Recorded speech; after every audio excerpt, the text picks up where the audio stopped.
All on the free Odyssey app. The Trump agenda advances. On Lisa Brady, Fox News. The House passing the Senate's version of a budget framework after conservatives want assurances more spending cuts are coming. The framework includes an extension of the 2017 tax cuts, border and national security, but now has to be written. Majority Leader Steve Scalise. Our goal from the very beginning is to provide relief to families who have been struggling, to get our economy back on track, and deliver on the promises that President Trump and House and Senate Republicans ran on during the campaign. 2 House Republicans voted against the measure over debt concerns. President Trump just beginning a cabinet meeting. Everyone at this table is doing an incredible job, by the way, I have to say. Incredible. A day after his pivot on tariffs as the U.S. negotiates new deals with multiple countries. 2 Democratic lawmakers raising questions about the timing of the president's tariff pause, which turned a sell-off into a rally on Wall Street. Democratic Senators Adam Schiff and Ruben Gallego want to know if anyone in President Trump's family or members of the administration engaged in insider trading or illegal activities because of advanced knowledge of the president's decision to pause wide-ranging tariffs. In a letter to White House Chief of Staff Susie Wiles and the U.S. Trade Representative Jamieson Greer, the Democrats point to social media posts by President Trump, who wrote hours before his announcement, "This is a great time to buy." U.S. markets surged, setting single-day highs following the tariff pause. The letter does not offer evidence of improper trades or misuse of non-public information. Fox's Jared Halpern at the White House. For now, stocks are back to sinking despite cooling inflation. Consumer prices declining 0.1% last month, fueled in part by falling gas prices. The year-over-year increase also better than expected at 2.4%. But right now, the Dow is down more than 1,500 points. America is listening to Fox News. It's tax season, and at LifeLock, we know you're tired of numbers. But this one you need to hear. $16.5 billion. That's how much money in refunds the IRS flagged for possible identity fraud last year. Now, here's a good number. $100 million. That's how many data points LifeLock monitors every second. If your identity is stolen, we'll fix it guaranteed. Oh, one last number. Save up to 40% your first year with promo code NEWS.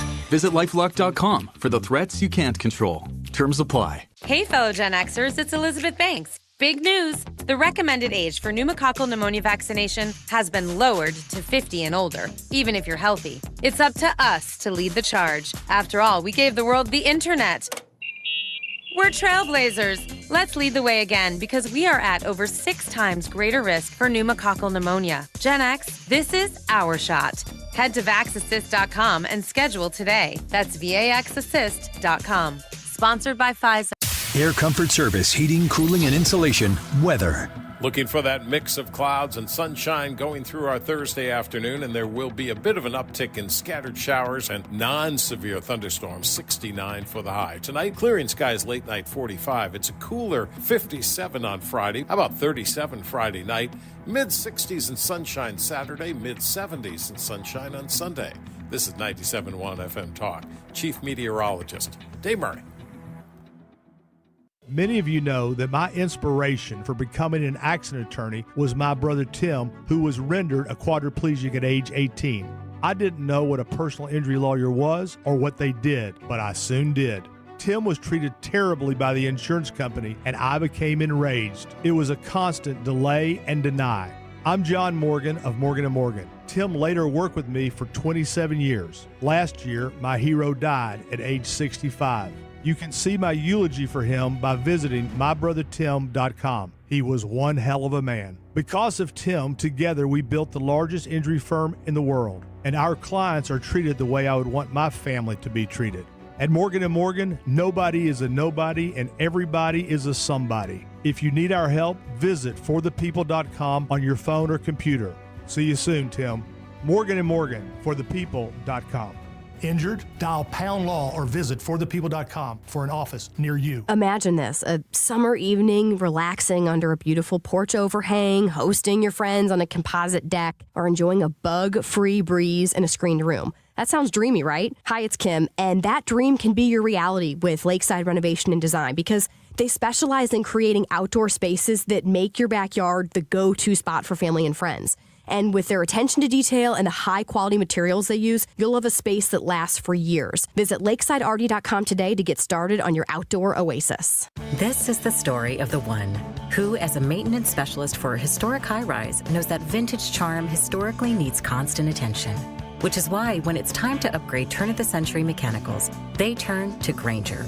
With easy access to 1 million-plus products and the scale to deliver when and where you need them. Right tools and supplies are never far away. So the one can keep that vintage building running like new. Call, click Grainger.com, or just stop by. Grainger, for the ones who get it done. Listen up, fellow Gen Xers. Elizabeth Banks here. The recommended age for pneumococcal pneumonia vaccination has been lowered to 50 and older, even if you're healthy. It's up to us to lead the way. We've done this before. Music videos, fanny packs, even the World Wide Web. Let's do it again and get vaccinated, because we're at over 6 times greater risk for pneumococcal pneumonia. Gen X, this is our shot. Visit vaxassist.com and schedule a vaccine today. Sponsored by Pfizer. Is thinning hair or receding hairline making you self-conscious? Stop feeling embarrassed about thinning hair and start looking and feeling your best with Hair Grow by New Nordic. Available online at Amazon, Walmart.com, and NewNordicUSA.com, or in stores at your local CVS. That is exactly what I needed to hear. Thank God someone here knows what they're talking about. That's us. That's right. Gotta love this American ride. All right, you need to take the time and get the full picture. Come on, turn the radio on. It's Saturday and I won't be long. Don't get me wrong, I love the ladies. I mean, they rev my engine, but they don't belong in the newsroom. It is Anchor Man, not Anchor Lady.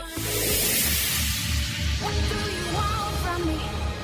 I'm not America's sweetheart. Goodness sake, kid. Keep your voice down. Your father's listening to the radio. I'm not America's sweetheart. This is the Annie Fry Show.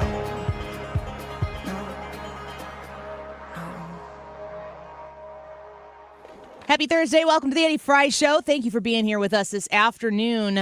We've got a cabinet meeting taking place right now, and it appears as though Treasury Secretary Scott Bessent is talking at this cabinet hearing, and I'd really like to listen into it. So let's just give a peek in. Big, right? Yes. Big. Yes, sir. Wholesale prices. Retail will come. Easter is the Super Bowl for eggs. So, there may be a little fluctuation, but no, we feel really good about it. Thank you. That's what I hear. Thank you. Thank you.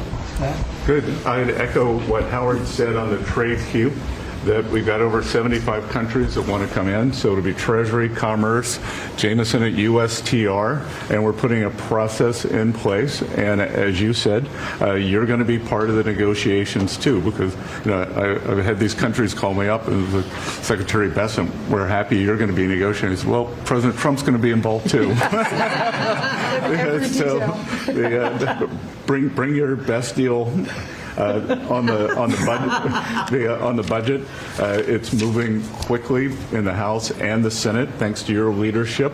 We're also going to have debt ceiling in there, so we're going to get an increase in the debt ceiling. And that will be the done and dusted for part of the bill that we just got to vote on today. Part of the bill. It'll be done and dusted for 2 years. We won't have to worry about that. And then I gave a speech yesterday to 1,400 small and community bankers, and they were so happy to hear from your administration.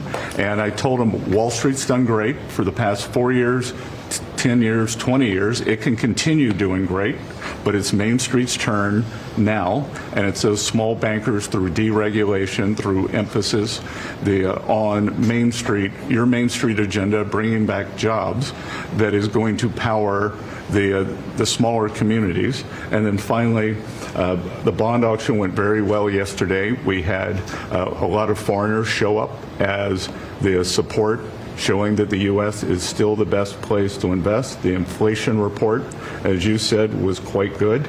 And energy prices are down more than 20% since January 20th. Amazing. That's great. Very good. Good numbers. Great numbers. The president's speaking here about, with his cabinet, talking with Treasury Secretary Scott Bessent. I think that the juxtaposition of Bessent, who's tall, I'm just going to describe him a little bit. He's got very rich old man looking hair. Full, silver, perfectly placed. And he just looks a little stuffy. The hair thing feels like a personal attack, but I agree with you. I think that's something you should tell your therapist. Well, I will. We'll talk about that. I'm going to go another place with this here in a second. But the hair comment didn't have anything to do with you, Ryan. I apologize if that hurt your feelings. It did. But I agree with you about Scott Bessent. I didn't know he was that tall. I think he's pretty tall. Okay. Unless he's always standing around short people. He does seem like the kind of guy who you go, that guy should be a Treasury Secretary. Yes! Hooray! Let's do that. Not some sort of politically connected somebody or other who's it's their time to shine. Now let's go to the other contingent of this group. Mr. Lutnick. I like Lutnick. Where are you going with this? Bald on the top. Yeah. Slicked back hair on the side. Maybe this is why I like him. A little bit of extra personality. Gravelly voice when he talks. And you're like, I like this 1-2 punch. And they're flanking who? Donald Trump on renegotiating trade across the entire global stage. This is Donald Trump speaking from the cabinet meeting there, right at Very happy with the way the country's running. We're trying to get the world to treat us fairly. This is something that should have been done 25 years ago, and it wasn't. Should have been done 40 years ago, and it wasn't. But no president was willing to take it on, but you had to. It's not sustainable. It wasn't sustainable. And as you know, without a lot of money being added, this is a lot of money that we could add, the country is making approximately $2 billion a day. And when you think of it, we've never done that before, never come close to it. And the number is probably $3.5 billion a day. And that makes us a very strong country. President Trump feels as though we are sprinting towards being a stronger country. I don't know that it's really... Gosh, if you trust Donald Trump, you're super excited about it. If you think he's the worst thing to ever happen to the United States of America, you are freaking out right now. Yesterday, we had a really good day on the stock market. The highest increase, I think, in the Dow specifically in the history of the stock market. 2,900 plus points, I think it was. Mm-hmm. And now, it got up to 40,800 points, something or other yesterday. And now the Dow's down 4.5%. Mm-hmm. So here we go again. It goes up, we go down. By the dip. Although, where is the dip going to stop? That's the question. Well, if it's day to day. Yeah, you just keep doing it. Day traders got to be loving this. Yeah. Or hating it. Yes, I think it's both. We were talking a little bit before the show started. The first question is, do you ever remember televised cabinet meetings? No. The way they're happening right now. The cabinet meeting is happening. They're going from secretary to secretary to secretary, and Trump's sitting there acknowledging one, and they give a report. Acknowledging the next, they give a report. I love it. Yeah, it's full transparency, but the other thing is that most of the, Scott Bessent aside, most of these people are very media literate. They know how to hold an audience for the allotted time that they're given. And that was a Trump intention. Absolutely. And so it makes sense for Fox to carry it because it's not just going to be dry people, just kind of talking in circles. They're going to give an actual update that's going to sound TV ready. That's why they're doing it. I think it's funny that you say that. And then I think we've got Kristi Noem speaking here. Let's listen in. The record in the history of the nation for the lowest number of encounters at the border, which is absolutely remarkable. You have said that America's laws matter and that they'll be enforced, and we're hard at work now to get people to go back home that are here illegally. So the Alien Registration Act has been in place long enough now that those individuals that are here illegally, if they haven't registered, then they can be charged criminally, and they can face fines up to $1,000 a day and face deportation if they don't go home, and they'll never get the chance to come back to America. So we're encouraging people to use the CBP Home app to register, and we're working on the resources and funding to buy them a plane ticket to send them home.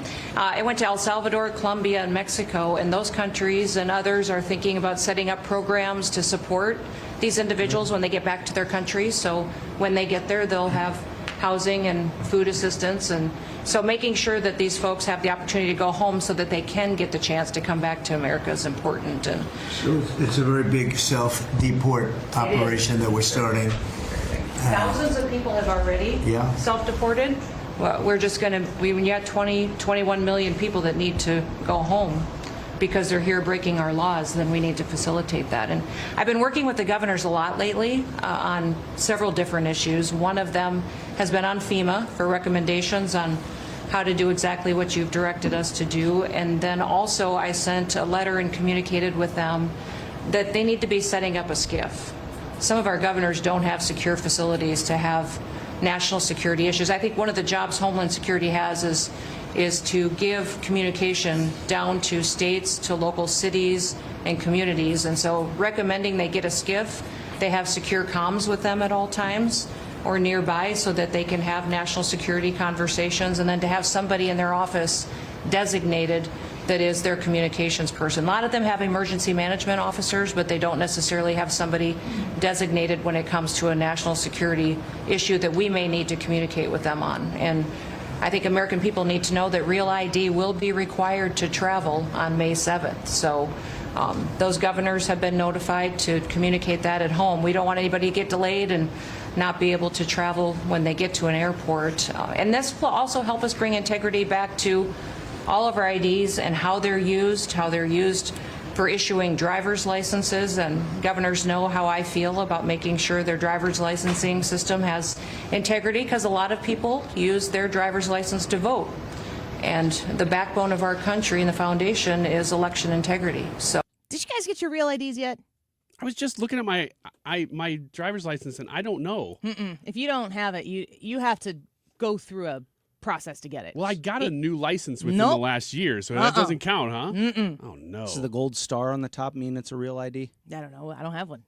Oh, you sound like you were going to be the authority on this. Well, I was looking at them today, this morning. Well, I have a gold star too, Brad. Do you? Well, mine expires on the 12th. You put that of gold this star year, on there so- yourself. Well, I do cover up my face with pictures of David Lee Roth sometimes. Do you really have a gold star on yours? Yeah. Can you show it to me? Yeah.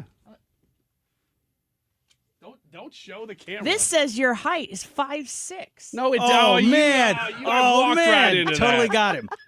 No, it doesn't. And Let's then it's see got what a it gold says. star next to it. Yeah, see, mine doesn't have it. 5'9", eyes green. Okay, I think that's what the facts say. It's government sanctioned. That's what the facts say. Mine says I'm 5'11". Well, Ryan. we can look at the weight on your license and then step on a scale and see if that's the same. I think most people We should probably would just be... all do that. Yeah, right. Yeah. You know what? I changed my weight the last time I did it to be my I was 16 when I put this on their weight, and now my anytime I'm trying to lose weight, my goal is always to be what my license says.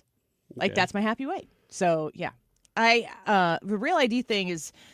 I was looking on the website this morning because I'm going to be traveling this weekend, and I was looking into getting my daughter a state ID. She's 12. She can fly with me in TSA PreCheck if she's 12, but I thought it might be helpful to just have an ID with her. And there's no time to get it done in one day. What? To determine if your Illinois driver's license is a state ID Gold or star. a real ID, look for a gold star in the top right-hand corner. So you would, when you renewed it, probably in August of last year, whatever your birthday is?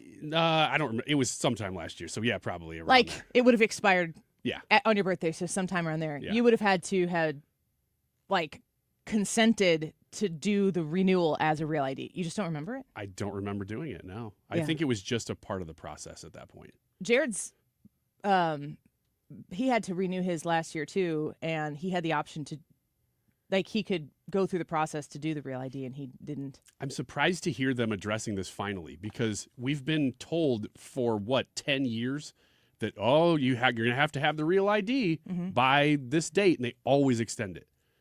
Maybe they will again, but I'm a little worried. I need to get mine done.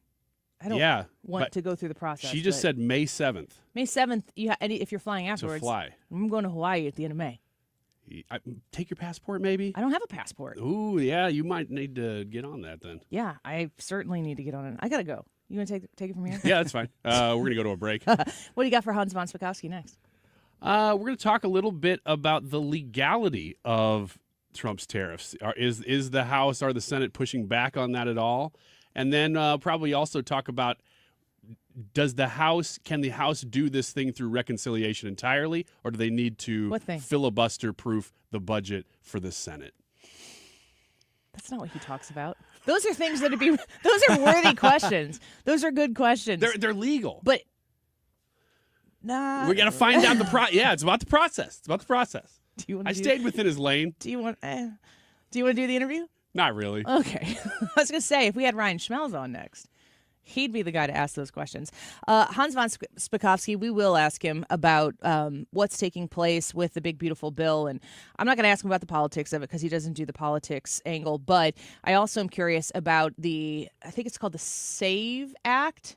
Is the SAVE Act the voter ID one, or is the SAVE Act the judge one? Because there's also a congressional effort from coming out of the House right now to push back against these activist judges, so they say. I'm curious about the constitutionality of that one. That was the third thing I was going to say. Oh, I should have let you go. No, we'll just let you do the interview. You're going to let me? Yeah, go ahead. Thank you. Thank you. I'll just sit this one out. Well, we're going to have Hans von Spakovsky on here. Maybe I'll take a list of Ryan's questions, and at the end of the interview, you can guess which ones were mine and which ones are Ryan. Do you like pickle juice, Hans? Oh, we're going to have to get crazy if that's going to be the case.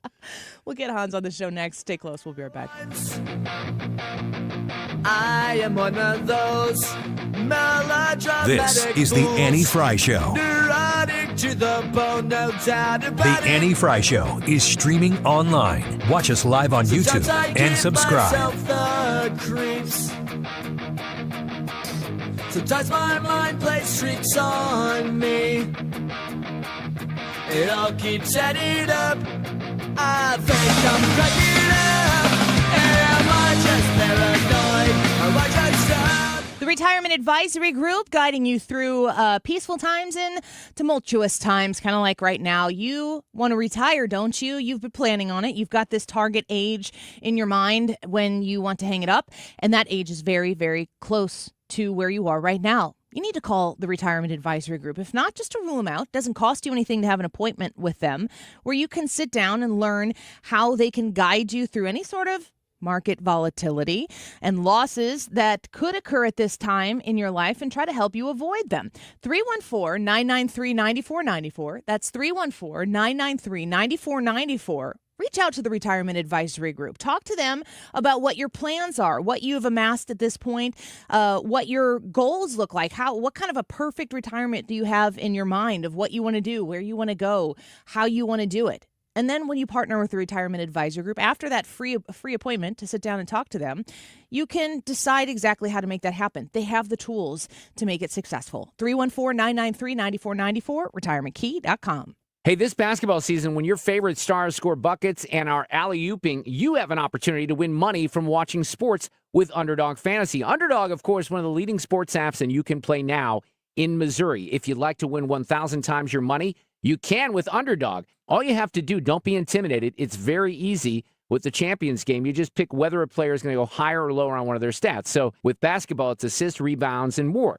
They've got all your favorite teams and stars. You can create entries with all basketball or pick the NHL or baseball. Mix and match across other sports. You can play with as little as $1, and if you get everything right, you can win up to 1,000 times your money. So turn $1 into 1,000 with just your hoops knowledge. Download the Underdog app and sign up now using the promo code MARKR. That will unlock a special offer of up to $1,000 in bonus cash when you make your first deposit. Must be 18 plus and present in a state where Underdog Fantasy operates. Terms apply. Concerned with your play, call 800-GAMBLER or visit ncpgambling.org. Ready for instant curb appeal that comes with a 25-year transferable warranty? Call Rhino Shield today. We do brick, block, stucco, asbestos, aluminum, steel, cedar, and more. Over the past 20 years, we've done thousands of homes, businesses, churches, schools, condos, parking garages, large metal buildings, and strip malls, from Champaign to the Lake of the Ozarks. We do flat and sloped metal roofs to extend their lives too. Proud to be veteran-owned and manufactured in the good old USA, so we're tariff-free. We're exceeding expectations every day. Evaluations are free. A+ rated with the BBB and a lot of 5-star Google reviews. Call 877-25-RHINO, 877-25-RHINO, or 877-25rhino.com. See what we did there? Genius. Tell them, ladies. Don't paint, don't Rhino. Go Rhino Shield. Never paint your house again. Rhino Shield. You're listening to the Annie Fry Show live from the Air Comfort Service Heating, Cooling, and Insulation Studio. Air Comfort Service is celebrating 55 years of residential and commercial service, maintenance, and installation of heating and cooling systems. Get in your comfort zone. Visit aircomfortservice.com. The Foley Foundation works tirelessly to bring American hostages home. Kim St. here. We're raising awareness about the Foley Foundation's mission to reunite families, hold captors accountable, and prevent future hostage taking. Visit 971talk.com/events to learn more. This is the Annie Fry Show. Follow Annie on X at Annie Fry Show. The preacher man says it's the end of time, and the Mississippi River, she's a going dry. The interest is up and the stock market's down, and you're only getting mugged if you go downtown.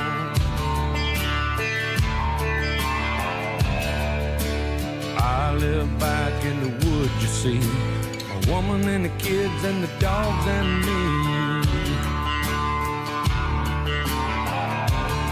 I got a shotgun, a rifle, and a four-wheel drive, and a country boy can survive. Country folks can survive. Mr. Speaker, I view that as insane. We should be making sure that only U.S. citizens are voting in U.S. elections. You'll hear arguments about it's burdensome. Mr. Speaker, I think it's absurd that we're protecting beer more than we're protecting ballots. You have to show a photo ID when you go in to buy a six-pack of beer. You should have to go in and show that you're a U.S. citizen when you register to vote. It's just that simple. And I remind my colleagues that we had this debate in this chamber last Congress. 5 Democrats joined us in voting for this bill. Well, in a few moments, we'll be voting, Mr. Speaker. It'll be darn interesting to see how many Democrats have the courage to come across the line and say, yes, only U.S. citizens should vote in U.S. elections. My colleagues should support this bill, and I yield back. All time for We the people of the United States, more perfect. your reform of our perfect union. Heritage legal expert Hans von Spakovsky. Well, Hans, thanks for being with us this afternoon. I can't wait to talk to you about the SAVE Act. This is something that you know a little bit about, how our elections are managed and how the Democrats have tried to change the way we vote. Your book, Our Broken Elections, talks a lot about it. Hans, talk to us about the SAVE Act. What do you think? Well, sure. And by the way, it just passed. That's right. It just passed in the House. 4 Democrats actually voted for it. Well, let me tell you, it simply says that when you register to vote, you're going to have to provide proof that you're a U.S. citizen. And there were 2 ridiculous claims being made against it. One was that it would prevent Black Americans from being able to vote. And second, it would prevent married women from being able to vote. And let me tell you what's so dumb about that. The claim that it would keep people from voting, particularly Black Americans, that is exactly the same claim that the left started making starting 20 years ago when the first states put in requirements that you show a photo ID when you vote. You know, the first time that happened was in Indiana and Georgia. They passed the first laws on this. The laws were effective in the 2008 presidential election. And turnout shows that was completely false. Photo ID laws do not keep people from voting. They don't keep Black Americans from voting. They don't keep anybody from voting. And by the way, that attitude, that Black Americans will have trouble, but nobody else will. That is the most patronizingly racist attitude I can imagine. And Black voters have proven that it's not true and they can vote. Now, they made exactly the same claim about married women. You know, they said, married women are going to have trouble. They won't be able to have an ID, or the IDs, they will. Well, here's the question I keep asking reporters who call me about this. I keep saying, well, do married women have trouble getting a job? And they're going, well, what are you talking about? Federal immigration law requires every American citizen who is getting a new job, guess what you have to do with your employer? Under federal law, you got to provide proof, documentary proof that you are a U.S. citizen. Right. So all they're doing is applying the same requirement that already applies to getting a job in this country to voting. So again, their claims that somehow this is going to keep people from voting, same claims they made 20 years ago, all of which have been proven to be completely untrue. So, I mean, is this going to have any problem in the Senate? I assume when it goes to the Senate, is it going to need to get 60 votes? Yeah, they're going to. Well, there's two things here. One, with a straight out vote, they're going to have to try to convince enough Democrats to support it to overcome a filibuster, unless they can try to figure out a way to attach it into a budget reconciliation bill. Hans, this is Ryan. Right before we started talking to you, Kristi Noem was just in this meeting that we were playing, talking about using the real ID. They're finally, after 10 years of kicking the can down the road, they're finally going to implement the real ID. Is this something that overall, even just with voter ID, is something that the federal government is trying to look at through this SAVE Act? Or are these two things related? Well, there's a series of documents listed in the bill that you can use to prove your citizenship. Real ID, driver's license are one of them, but there's actually even an easier way. Look, all states need to do, and this would be a smart thing for every single state to do for many reasons, is every state should have a requirement that if you issue a driver's license, somebody's not a U.S. citizen, it should say in capital letters very prominently on the front of the driver's license, non-citizen. If a state did that, then this would be even easier for people to meet this requirement, because all they got to do is pull out their driver's license. You mentioned something about women and the difficulty that we're seeing politicians say and politicos say this is going to be complicated for women. The reason why folks are saying that is because women change their name. So if I bring in my ID and my birth certificate has my maiden name on it, my ID has my married name on it. Is that something that needs to be addressed through this process for women benefit? The statute already addresses it. The statute has a provision in it that specifically says states have to establish a procedure so that individuals that have discrepancies can meet the requirement. So in other words, every state's going to have to set a process. So if somebody comes in using a birth certificate and their married name is different, they're going to be able to easily meet the requirement. That's not any different from voter ID requirements. And women who all the time have to go through the procedures, the ones who change their names, look, they have to go through all kinds of procedures, for example, to change the name on their driver's license and things like that. And they routinely deal with it. We're speaking with Hans von Spakovsky, Senior Legal Fellow at the Heritage Foundation, expert when it comes to the process of our elections, how they've been changed over the course of the years.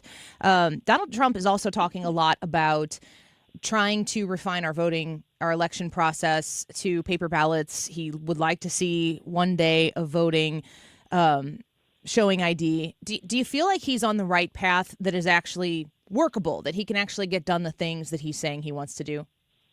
Well, the president's power is very limited. So is the federal government's power. On the one day of election, I mean, the president doesn't have the authority to, for instance, prevent early voting or to stop states from using absentee balloting.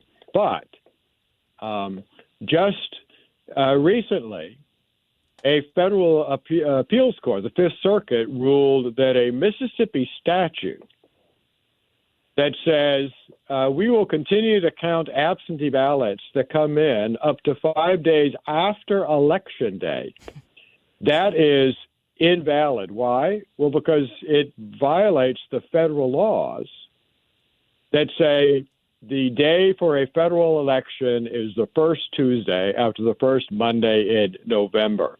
And allowing absentee ballots to be counted that are coming in after that election day, that violates federal law. That is one area he can make a difference. And in fact, if you look at his executive order on voting, which he filled out and signed on March 25th, one of the things he does is he directs the Department of Justice to go against states that allow absentee ballots to come in after Election Day using that holding in that Fifth Circuit U.S. Court of Appeals case.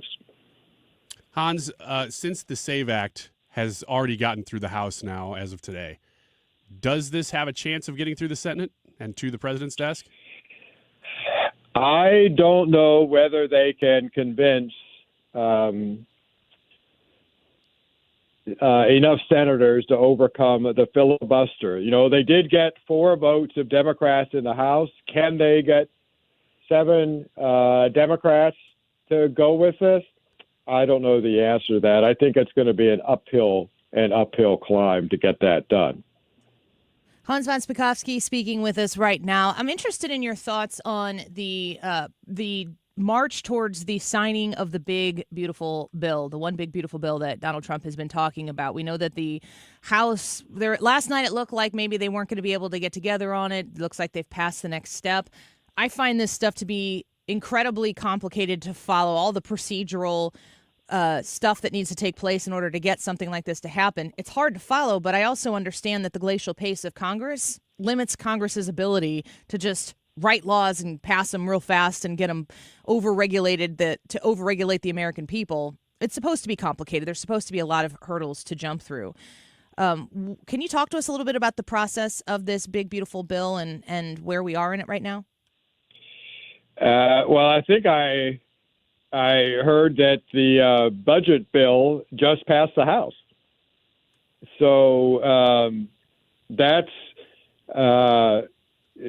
a very big step towards what the president wants with a budget bill, which includes many provisions that he has asked for.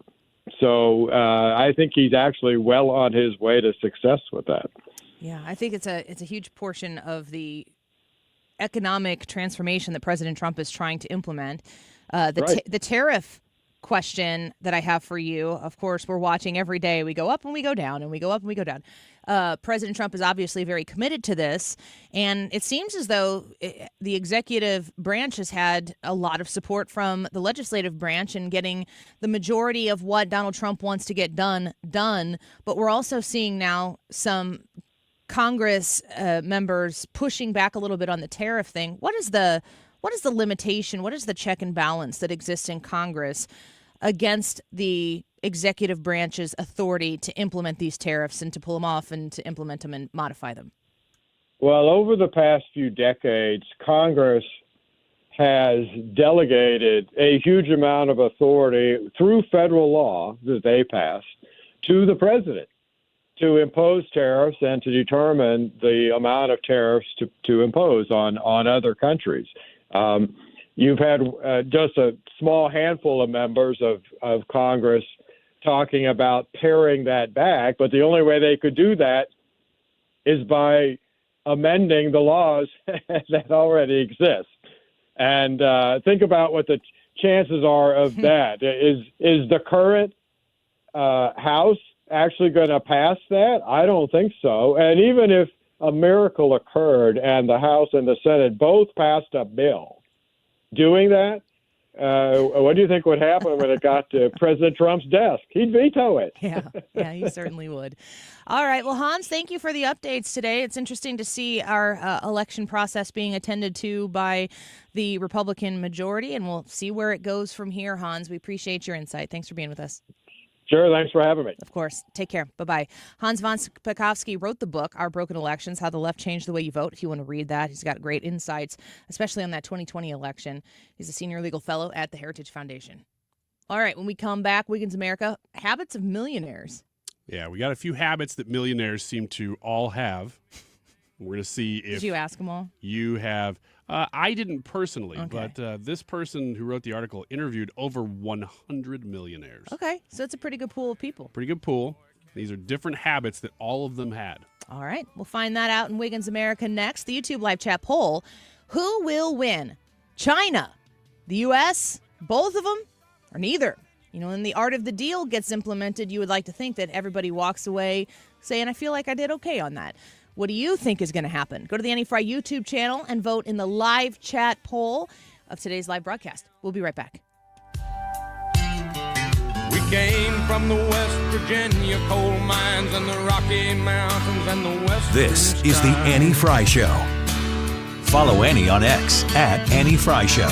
And we can skin a buck, we can run a trot line, and a country boy can survive. Stewart's American Mortgage and the Bagel Loan are a phone call or a text message away. 314-324-4440. 314-324-4440. When you call my friend Stewie and talk to him about your mortgage situation, maybe you are looking to buy a new home. Might be a good time to do that right now because rates have dipped. If you are looking to refinance the mortgage you got maybe in the last 3 years or so, might be a really smart move. Lower your rate, save every month when you make your mortgage payment, and do all of this with the Bagel Loan, where you pay $0 in closing costs. It's a very smart move. I have refied twice with the Bagel Loan myself. I am a customer of Stewie's. I encourage you to call him and see what he can do for you. Don't put this off any longer. He can close in less than 2 weeks. 314-324-4440. That's 314-324-4440. You can call Stewie. You can text Stewie. Tell him Annie sent you and ask him how a Bagel Loan might work for you. Google the Bagel Loan, NMLS number 226715. Farming's hard. To feed the world, farmers have to work the land, brave the elements, and fight the battle against weeds. Weeds reduce crop yields, so prices go up and everybody gets less to eat. But 50 years ago, farmers got a new tool to fight weeds, glyphosate. It kills weeds while protecting the harvest. Time and again, it has been approved by the EPA and by leading regulatory bodies around the world. It helps enable practices that reduce erosion and keep soil healthy, which is good for the earth. Farming's hard, but it's a little easier with glyphosate. Learn more at go.bayer.com/glyphosate. Paid for by Bayer. Baseball is back, and this season there are more ways than ever to watch your Cardinals on FanDuel Sports Network. As always, you can watch FanDuel Sports Network through TV providers including DirecTV, Spectrum, Xfinity, Fubo, and more. New for 2025, you can subscribe directly to FanDuel Sports Network and stream the Cardinals without blackouts. And for a limited time, you can get started with a 30-day free trial using code CARDS30DAY when you sign up at FanDuelSportsNetwork.com. Visit Cardinals.com/TV to learn more. Hey guys, Glover here with my very, very good friend, Dr. Kathy Maupin at BioBalanceHealth.com. If you have reached that certain age and you're just not feeling very well and nothing's working the way it used to work, go see Dr. Kathy. She is not only a medical doctor, she is a patient of this bioidentical hormone replacement therapy. It absolutely works. It's a long-term solution. She is an artist when it comes to helping you with your hormones. BioBalanceHealth.com for Dr. Kathy Maupin. A reminder that we are giving away another pair of Little Big Town tickets in the 2 o'clock hour today, July 25th, Hollywood Casino Amphitheater, Little Big Town. You can win tickets by listening to the Annie Fry Show in the 2 o'clock hour. We'll tell you when to call. The YouTube live chat poll of the day is very simple. Who will win? Here are your options. China, USA, both or neither. That is the YouTube live chat poll of the day. Who will win? We're looking for comments here. We will read some of those on the air. We'd like to know what you think about this topic. 12:43. This time check is sponsored by Jerry Kelly Heating and Air Conditioning. It's time for a $98 AC tune-up. Wiggins America. Why does the far left go around drawing swastikas on everything? They're drawing them on signs and shirts, cars. Saturdays from 7 to 8 a.m. and Sundays from 7 to 8 p.m. Spend your weekend in Wiggins America.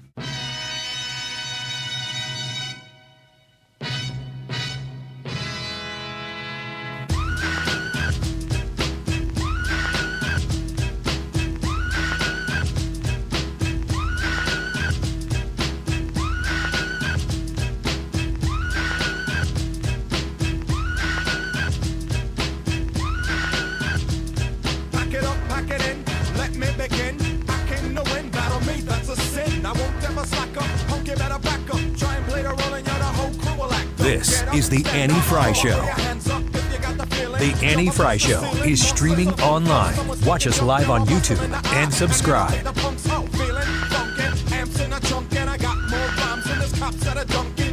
Wiggins! Oh! Wiggins! Hey, you took my phone. Who wants to be a millionaire? Me. I will happily say yes. You got a job that can get me All there? right.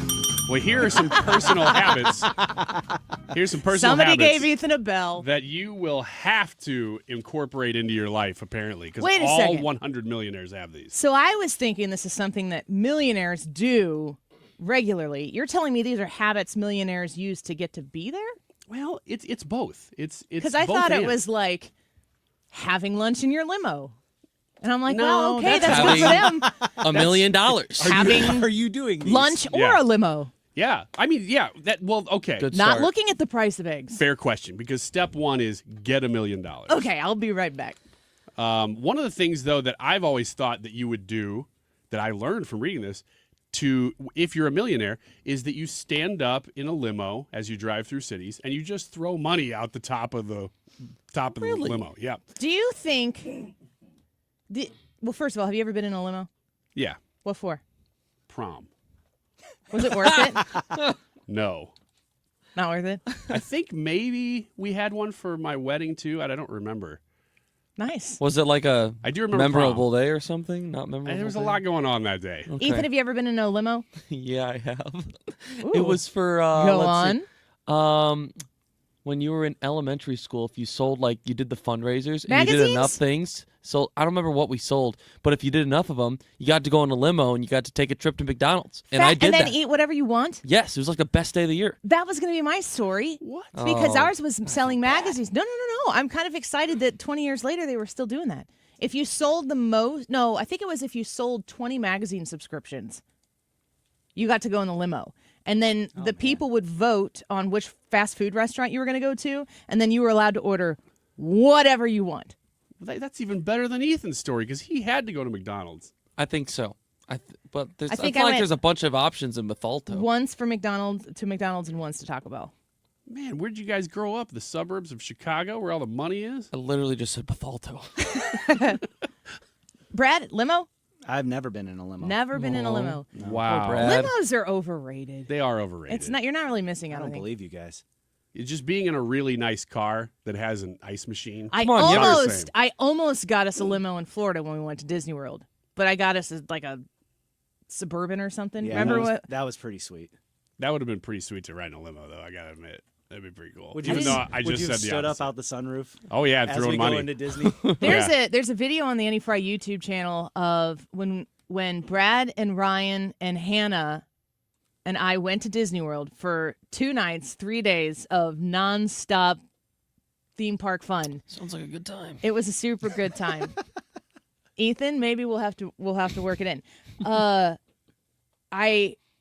You have to figure out how to get from the airport to the resort. So I ordered a fancy car, but it was going to be cheaper than it was going to cost for us to get multiple Ubers and everything. So it's like, okay, let's do this. But they had the name up there they were holding a sign up that said, did it say your names or did it say the Annie Fry It said Show? the Annie Fry Show. Oh, yeah. We were walking. I remember we were going down we go down like the stairs or escalator? escalator. Yeah. And as The we're moving going stairs. down, yeah, the moving stairs. And as we're going down, I'm looking around and it's me, Annie, Hannah, and Ryan. And then all of a sudden it's just me, Hannah, and Ryan. Annie just kind of faded out the back. I was videoing. And then we come around the corner and there's this dude standing there with his slick back hair and holding up the sign. It says the Annie Fry Show. I was like, man, I feel like We go out to this big black Suburban or Navigator or something, whatever. And this guy who's going to drive us is so nice, as he should be, and was. And Ryan walks up behind this vehicle with his bags, and he's like strutting in his sweatpants and his flip-flops. And you took the bags and you just threw them in the back of the car. Oh, I don't remember any of that. It's on video. You were not unkind, but it was funny. He was playing the role. Yeah, he was. Yeah, I was playing a role because while I was impressed, knowing that I was on video, I acted super You impressed. felt like you belonged. Yeah. He had a big smile on The his other face. thing that I don't like that you guys did is that you sold magazines and got a ride in a limo. Mhm. When I was a kid, we used to sell whatever, pizzas, whatever. I think Wrapping I paper? don't think Wrapping I paper. sold magazines. I think it was something else. I think it was just kind Candy. of there was a magazine full of different stuff you could buy. There are people out there that know what a weeple is, and that's all I have to say about that. Is that not a one of 'em. small people? Weeple? I'll Google it and see if they're on there. On the Google. But all we got was a subscription to Tandy Leather Company. To what? You could make your own belts. You could.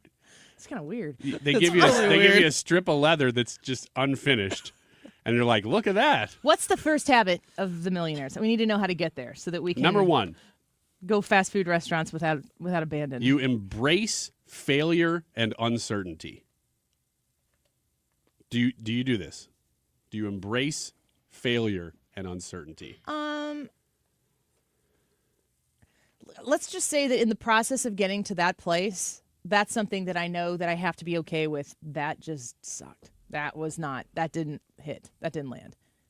Uncertainty, I have a problem with too. Like, I'm always trying to do everything I can to know. You never know what everybody's got a plan A in their head, and you're always running towards that. But for me, I have to have a solid plan B in place that I can make happen the second plan A crumbles. Well, then you're going to be poor. Gonna be. Virgin Group founder, this person interviewed a lot of real millionaires here. Virgin Group founder Richard Branson told the author of this that one of the biggest lessons he has learned over the course of his career is you don't learn to walk by following rules.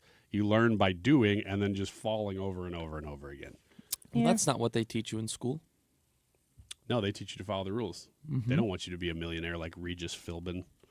Number two, people who are millionaires are highly disciplined. Yeah. Would you call yourself highly disciplined? Yes. But in the places that I'm not, it's very frustrating. I am too. I'm highly scheduled. You said the other day that you're not an unclean person, but you're not a tidy person. Yeah, I'm not. I'm not. There are places I'm almost bipolar in my need to be clean and tidy. Like, and you've got 6 people in the house. It's just, I'm like, we're going to not have clothes anymore, and we're not eating off of actual real dishes. Me too. It just never ends. Yeah. It never ends. And I can't, it's so frustrating, but it's how I live. It's just a constant cycle of, if I clean everything up by the end of the evening, you won't really be able to tell that I cleaned. No, that's where Grandma comes in. You guys make Grandma. parenting sound fun. It's amazing. It's worth every minute of it. And to explain the things that are this stressful, that's how good it is, because it far outweighs. Yeah, because there's a lot of negatives, but it's better than the negatives. Okay. And I would love to make a joke about this right now, except that she's telling the truth. It's. I mean, the things that suck about it. Like, if I gave you, Ethan, in your coming up on 1 year of marriage. Yeah. When? June 1st. Ooh. You're coming up on 1 year marriage. If I gave you the pros and cons of having 4 children, and I only handed you the cons list, you'd be like, no. But it's just like when you put it up next to the pros, it's not even a factor. It's not even something to add into the equation. It's also really tough to write the pros. It's intangible. Yeah. So it's very, very difficult. Makes sense. And we've talked about this before, that when I was about to have kids, I think my wife was already pregnant. Mm-hmm. All guys, and I think this might be across the board, guys tell each other just the negatives. Like, as a fun, it's not like they're trying to be mean. This is a good tip-off to our 225 segment. Trisha's got a meeting, so we're doing X's and Y's today, where we're going to talk about things that are different across the genders and ask each other questions of things we don't understand across the genders. But I bet the experience for men... It's very different. Because women encourage each other, everybody's excited. Oh, that's not true. To their faces. In baby situations, You're going to be a powerful, strong, independent mother. Those kind of things. I have no idea You if just needed an Ethan in your life at the time. Well, except that you said independent mother. Mother. Yeah. Next. Radio. All right. So we're all going to be poor. And happy. Number 3. Oddly. Number 3 is millionaires don't let their past dictate their future. This is somebody who said they grew up quite poor, and dad was a shoe shiner, mom was a cashier and a secretary. Together, my parents had 5 daughters, and they were always struggling financially, but she learned how to make money by becoming an entrepreneur. So it's not letting basically your situation dictate what your future situation is going to be, which is very, very difficult. That is one of the hardest things about trying to climb your way out of the class that you're in, especially if you're under sort of the median line, is you've only known things one way. Yeah. And trying to learn to do things differently than you've ever seen them, that's tough. Yeah, developing those habits that are different between the classes. learning how to help your money make you money and stuff like that. Whenever you're when you come from a background where it's like this dollar has to go to this bill because this is the last dollar and that's the last space it'll fit.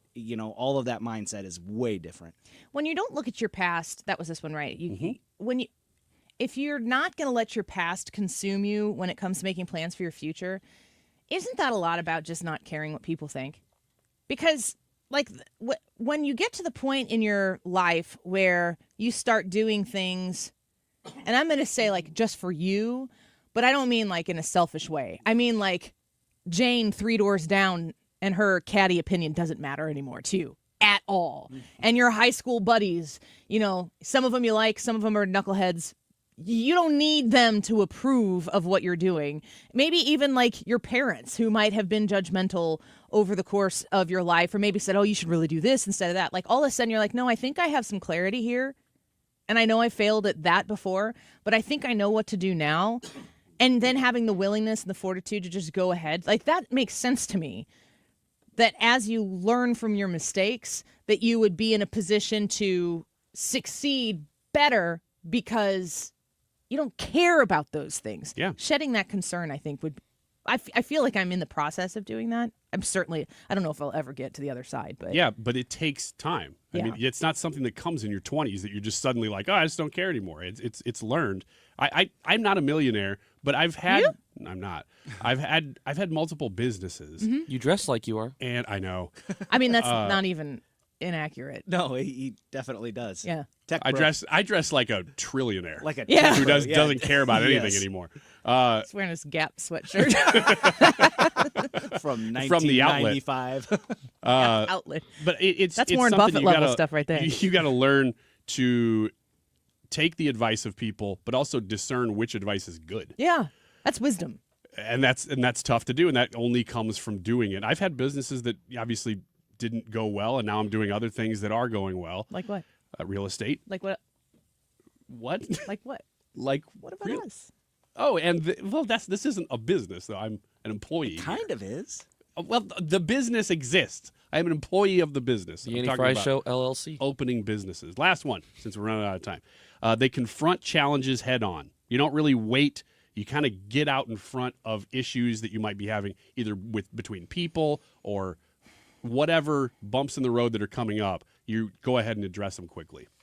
I'm that a little too much. I do this. I do it reluctantly. I do not like facing issues, especially interpersonal issues, but I'll do it. Somebody I know needs you to be that, have to. though, Annie. Yeah. Not all the time. Not everywhere. Andrew says Ryan moonlights at Temu. So, yeah, we are struggling a little bit right now. He works at Temu for the store credit. All right. Hey, which is not going as far right now. If you have questions that you want us to feature in X's and Y's at 225, what question would you like to ask the opposite sex? And yes, there are only two. We'll be right back with Tyrus. Don't go away. When's the last time you gave your home's exterior a little love? Hi, it's Kim, and if your siding is cracking, it's fading, or just doesn't stand up to our St. Louis weather, it's time to call Lakeside Renovation and Design because they're experts in James Hardy siding, which is this durable, low-maintenance option, and it looks beautiful. Plus, you have customizable colors and textures, and so you can give your home a completely new look while protecting it for decades. Don't wait until the small problems turn into big ones. Visit lakesidearty.com to schedule your free consultation. I'm John Morgan of Morgan & Morgan. If you've been diagnosed with mesothelioma, call us now. $30 billion was set aside for meso victims, and in most cases, your claim is settled out of court without a jury trial. Visit forthepeople.com for an office near you. Homeowners, spring is here, and there's no better time to sell your St. Louis home. But the agent you choose matters. Who should you call? My friend and trusted realtor, Gloria Liu, your home sold guaranteed realty. Hey, it's Mark Cox. Here's why Gloria should be your first call.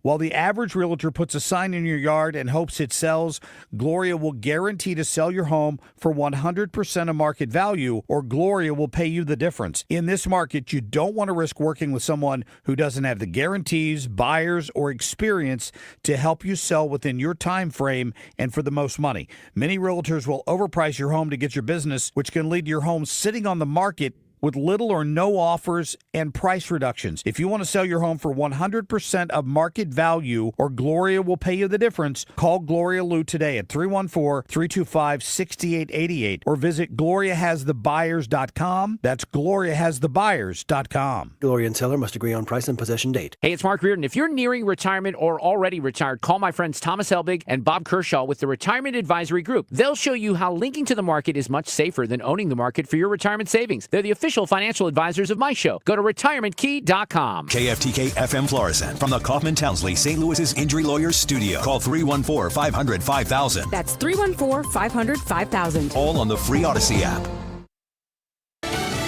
Reassurance at the White House. I'm Lisa Brady, Fox News. Everybody wants to come and make a deal, and we're working with a lot of different countries, and it's all going to work out very well. President Trump holding a cabinet meeting a day after pausing many tariffs, allowing time for talks, and spurring a historic rally on Wall Street. Though anxiety is back today. Right now, the Dow is down more than 1,100 points. Elon Musk just telling the cabinet his team expects to save $150 billion in the next fiscal year by cutting waste and fraud. An excellent collaboration with Cabinet to achieve these savings, and it will actually result in better services for the American people, and that we're going to be spending their tax dollars in a way that is sensible and fair and good.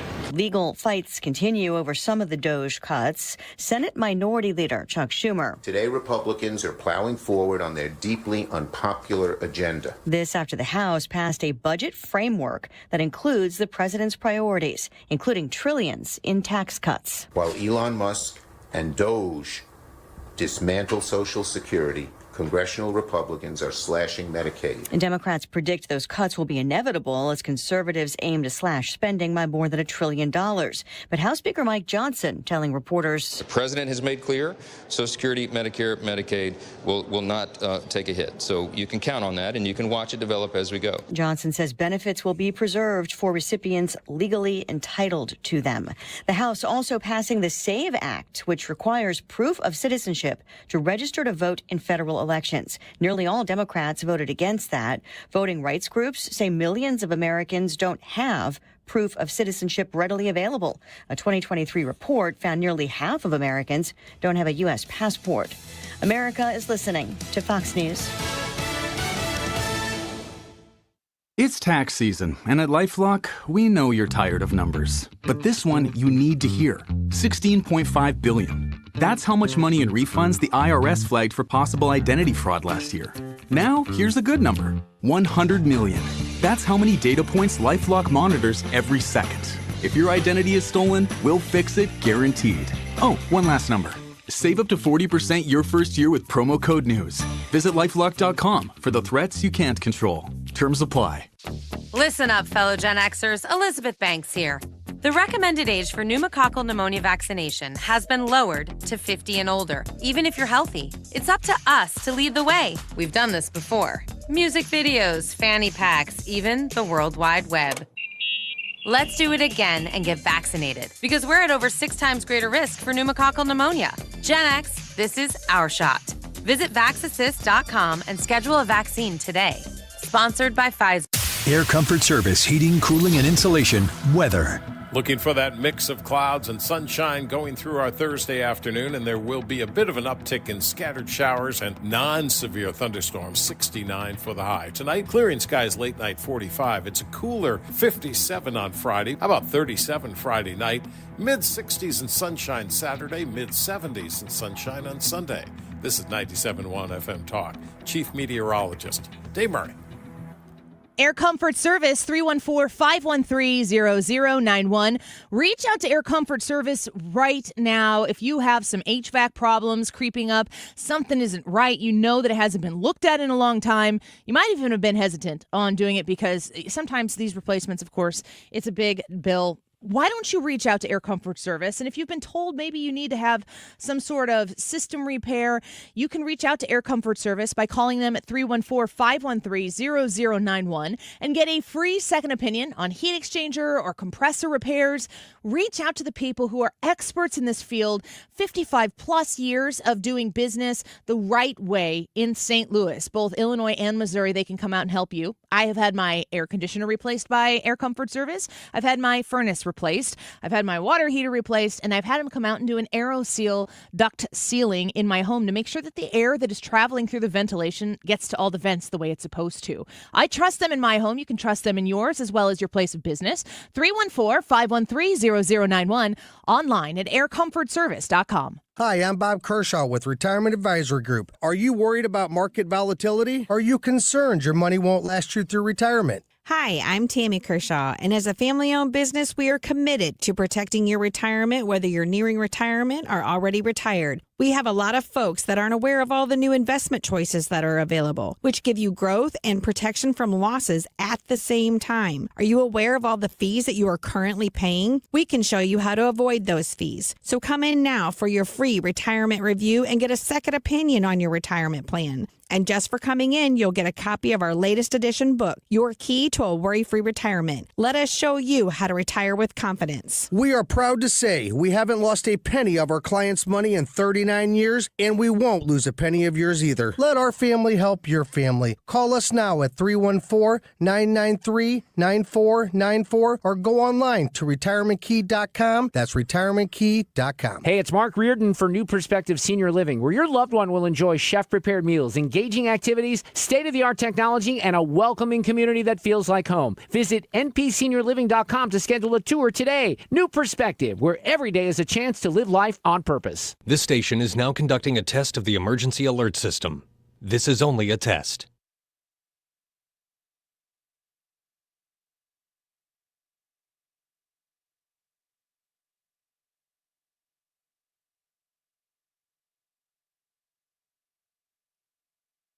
.97.1 FM Talk is proudly supporting the Guns N' Hoses Queen of Hearts raffle, benefiting the St. Louis Backstoppers. Learn more at stlgunsandhoses.com and listen to the Mark Cox Morning Show Fridays at 8:20 for winner announcements.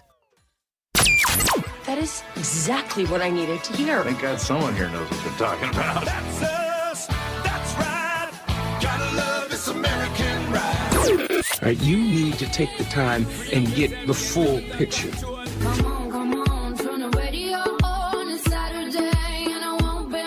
Don't get me wrong, I love the ladies. I mean, they rev my engine, but they don't belong in the newsroom.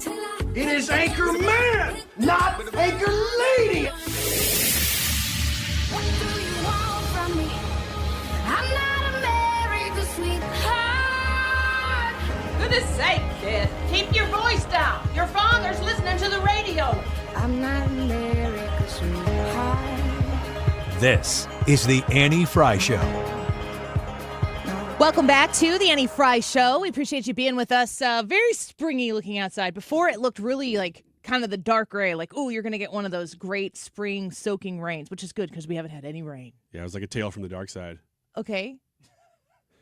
But now. Is that Crypt Keeper?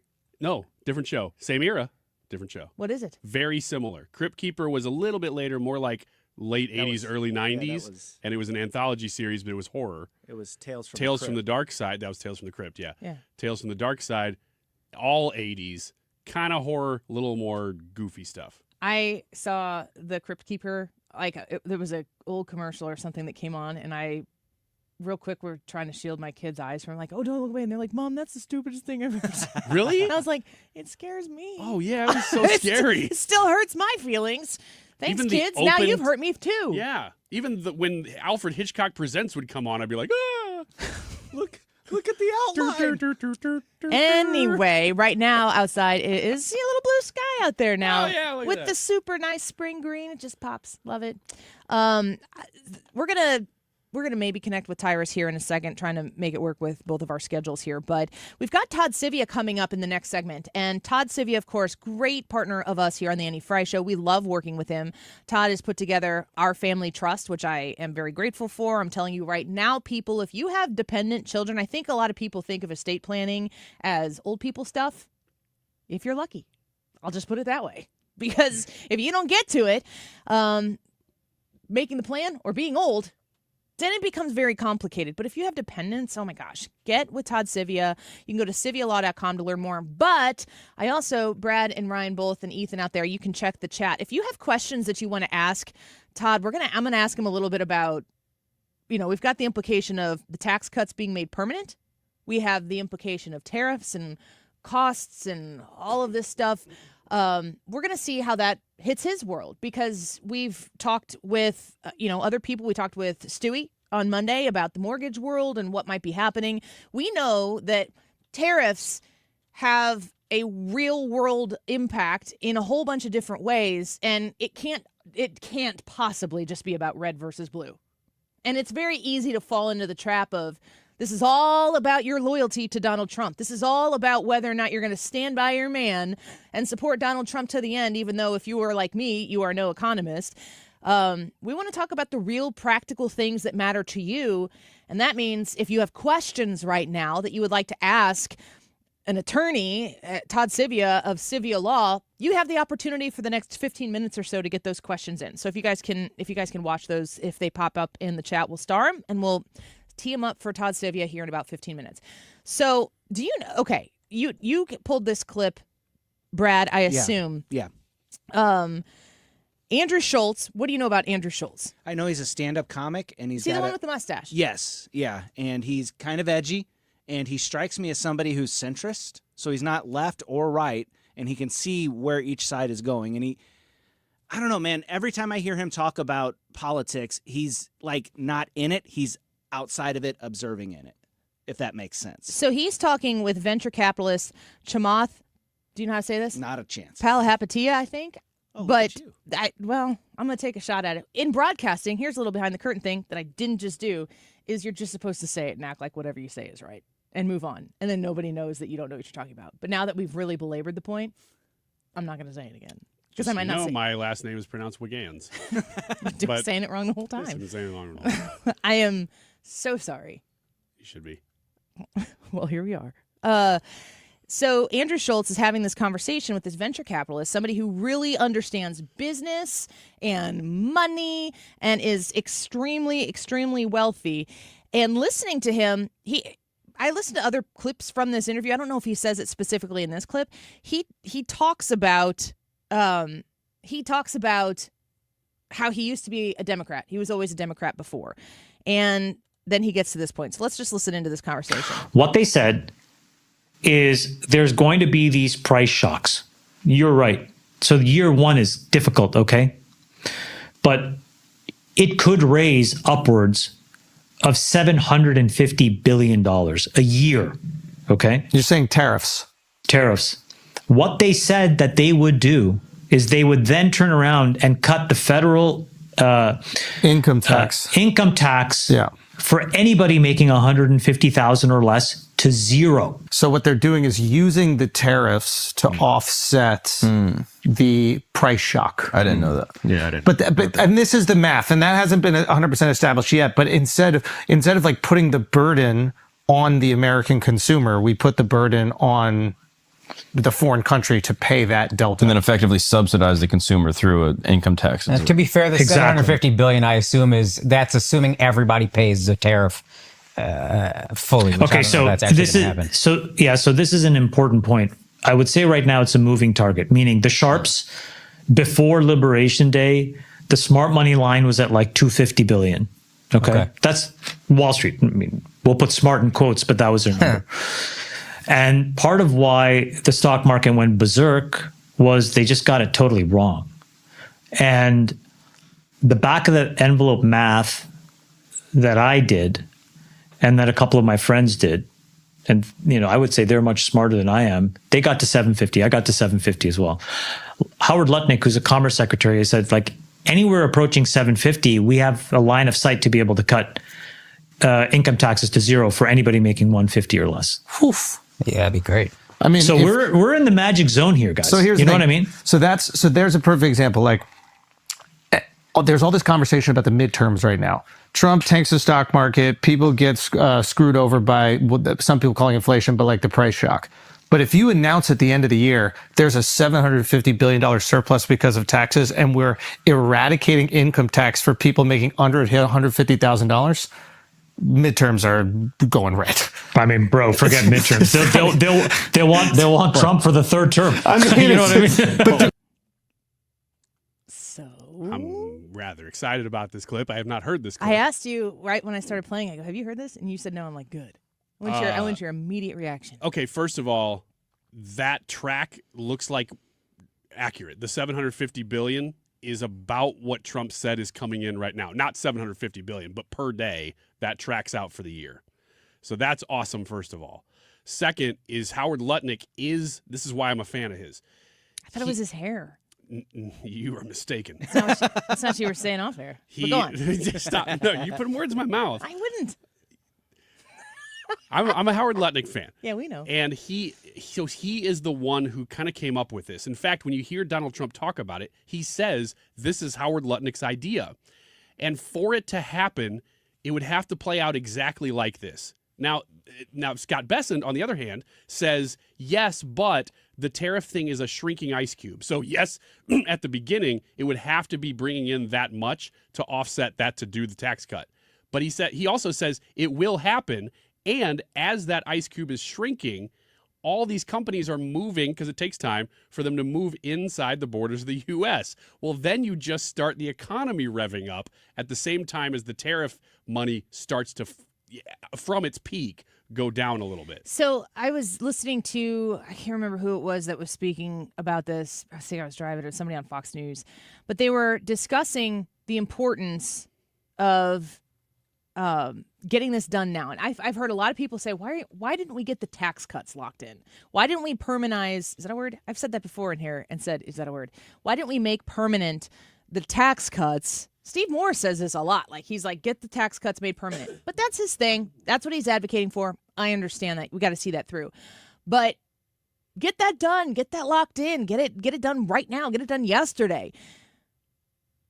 What I think is this was enlightening to me is they talked about the absolute necessity for the reshaping of how everything is going to look in the future if you're going to do the tariff thing. If you're going to go through the process that Donald Trump is pushing out right now, economically, reciprocal tariffs, and he said, I think it was yesterday, maybe the day before, like, the idea here is that nobody has tariffs on anybody. That's free trade. But right now, if we don't do this, it's not like we're participating in free trade, because we're getting our lunch taken and eaten from us right now, and that can't continue.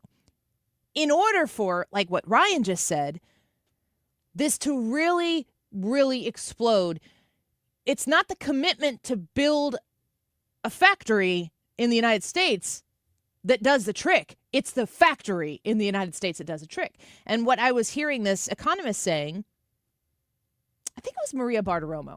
I've been thinking about that the whole time. I'm pretty sure it was Maria Bartiromo. He has to do it right now because you need 3 years to get it up and running. And Trump barely has 3 years to see the fruits of this labor materialize. So if you do this now, you can't wait on this right now. And honestly, with as politically shaky as this is, and Donald Trump doesn't care, but as politically shaky as this is, he's got to do it as close to inauguration and as far away from any sort of midterm election or jockeying to see who's going to, everybody's going to have an important opinion. Anybody who's ever been breathed upon with presidential aspirations is going to have an opinion and try to forge their space in the national conversation so they can potentially get a nomination from the Republican Party or Democrat Party. You do it now. You get it done in the 100 days, first 100 days. It's as much goodwill as you're going to have from the American people, with as much runway to take off as strongly as you possibly can, because getting a better trade deal with other countries is, yes, part of the plan, but bringing manufacturing, bringing production, bringing jobs, bringing a middle class back to the United States of America is what Donald Trump is trying to do, and he has to have some success seen all the way through to the end of that before his term is over, which is why it has to be now. And that's assuming, which I feel good about, but I'm not giving anyone economic advice, that we're headed in that direction. To hear these guys, what was this guy's name? I'm not going to ask you, but the Andrew guy, Schultz? the guy who's the guest. Chamath, where's his name there? Polyhapatia, I think. So is he on the All In podcast? All In. So I mean, he's well versed in communications, but also venture capitalist, super rich, successful. Yeah. So he's probably taking advice from Wiggins America from last hour. That's the only conclusion that you could come to here. Certainly. This guy clearly knows what he's talking about, but he approaches it also politically. He's saying not only can we do these things, which is really the important part. That's why you elect these people, is to make these kind of reforms. But he's talking about it politically. Would Trump wait until next year to do this? I don't know. He's talked about trying to eliminate the income tax this year. I mean, that's bold to be even talking about it in your first year back into office. But could he actually get that done this year or next? It's just political dynamite. That's the only talking point you need going into midterms. Makes you look at what the progressive left is doing right now, and you're just seeing sheer utter panic and tantrum, and you're like, I can't get it. All they say is, well, Trump's just trying to help billionaires. Oh, and a new word, oligarchy. Or oligarchy. Yeah. He's just trying to make they don't know what it tax is. for his millionaire and billionaire friends. Yeah. What's wild about this is you got millionaire and billionaire friends of Donald Trump looking for ways to cut the taxes for people who make under or $150,000 a year and under. Let's take a quick break. When we come back in, Todd Sivia is going to join us, our friend and partner here on the Annie Fry Show. He's an attorney. He's the owner of Sivia Law, Sivia law.com. Go check out Sivia Law right now and see everything that they offer. We had our trust done with Sivia Law. He has helped my family members with some real estate transactions that needed to be done in essence with a farm property and so on and so forth. He's very, very widely versed and very, very helpful. And he's going to take your questions as well as ours about all things estate planning, elder law, what have you. We'll have Todd Sivia in the studio here next. Don't go away. And we're dancing on the edge of a Hollywood sign. I don't know if I'll make it, but watch how good I'll fake it. This is the Annie Fry Show. Follow Annie on X at Annie Fry Show.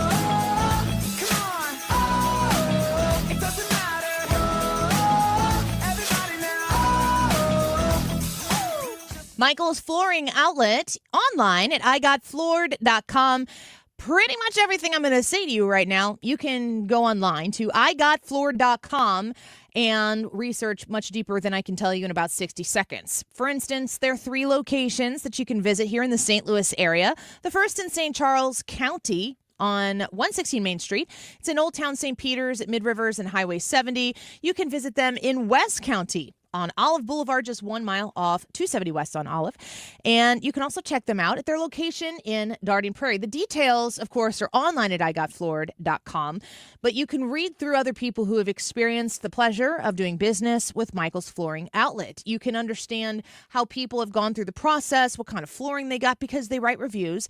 And Michael's Flooring Outlet is very proud of their reviews. They showcase them on their site because they're very good. They understand how to do business where the respect towards your dollar is met with their respect towards quality in product. The Mohawk Smart Strand line of carpeting, the Techwood Plus line of flooring. You are going to have top level quality in flooring met with value and wonderful customer service. Request your free estimate or a free consultation today online at igotfloored.com.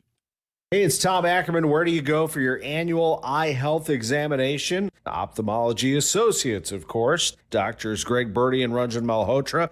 Dr. Robert Bersati, he's the one I saw, or Dr. Andrew Royer. They are available to you and are there to take care of all your vision needs at Ophthalmology Associates. They're on Manchester Road, a half mile west of 270. Your vision is their business at Ophthalmology Associates. In fact, many of their patients are doctors themselves. That's why they call themselves the doctors, Ophthalmology Associates. Are your eyes itchy and scratchy? It could be more than just allergies. They're the leaders in dry eye diagnosis and treatment. They're the leaders in LASIK and discussing those procedures. And if you're having difficulty reading or driving at night, you have glare from oncoming headlights, could be early signs of cataracts, and they can talk to you about multifocal lens implants. Ophthalmology Associates, youridoc.com. Rhino Shield is engineered to outlast paint by a lot, backed with our 25-year transferable warranty. Paint a house, shield a home. We do brick, block, stucco, asbestos, steel, aluminum, cedar, and more. We are the only coating company selected by Disney, This Old House, and 3 times on HGTV's Curb Appeal, where all 3 episodes concentrate on unpainted brick. If you maintain or own a business with a tired-looking building, you owe it to yourself to look at Rhino Shield and our beautifully durable color schemes. Evaluations are free. We're making buildings pop and be noticed again, from Champaign to the Lake of the Ozarks, exceeding expectations every day with our products, people, and performance. Now is the time to call 877-25-RHINO, 877-25-RHINO, or go to 877-25rhino.com and see how honest and transparent we really are. Tell them, ladies. Don't paint, don't Rhino, go Rhino Shield. Never paint your house again. Rhino Shield. You're listening to the Annie Fry Show live from the Air Comfort Service Heating, Cooling, and Insulation Studio. Air Comfort Service is proud to support Greater St. Louis Honor Flight. Sign your veteran up for the Honor Flight today at gsLHonorFlight.org. And for HVAC services, visit aircomfortservice.com. The Mark Reardon Show. Thursday afternoon on The Mark Reardon Show, Ilya Shapiro will be joining live in studio. It'll all get started after Fox News at 3. The Mark Reardon Show. Weekdays from 3 to 6. Right here on 97.1 FM Talk.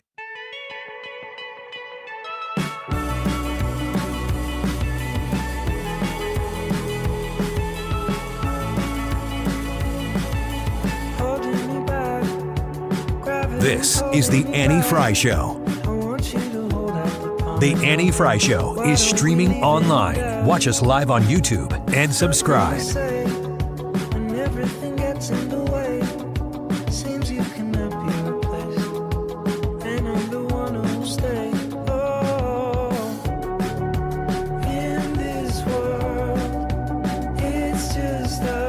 Welcome back to the Annie Fry Show. Thanks for being with us this afternoon. Our YouTube live chat poll is who will win, China, the United States, both or neither? We are all watching with bated breath to find out how this is going to shake out, and I have a feeling this could take a while. So you just don't forget to inhale and exhale once again. Right now, the stock market is down. It looks like the Dow is down about 2.5% at this point in time. It's hovering just under 40,000. And yesterday we had President Trump come out and say, hey, we're jacking up tariffs on China like crazy, and a 90-day pause on everybody else. And then the stock market went absolutely bonkers, which makes, I think, a lot of people, you kind of have that fight or flight or freeze moment, and you start thinking about, like, what do I have in order here? What do I need to do? And Todd Sivia, our partner and friend here, is in studio with us, an attorney and owner of Sivia Law. You can learn more at sivialaw.com, SIVIA law.com. Todd, thanks for coming in here. Absolutely. Do you look at the stock market and get all panicky? No, I think it's an opportunity. There you go. You know, I think it's almost like Marshalls. Going to Marshalls, you know, you can buy something that's on sale. Now you just want to talk to Ryan Wiggins. That's all you want to do here is talk discounts and savings. I mean, we use similar metaphors. I would have said Nordstrom Rack, but no, you wouldn't. Same idea. You took me one time as a hostage to a flea market that was in an unlabeled building. You're off not the highway. Exaggerating for once. At all. I actually did that. Yeah, it was terrifying.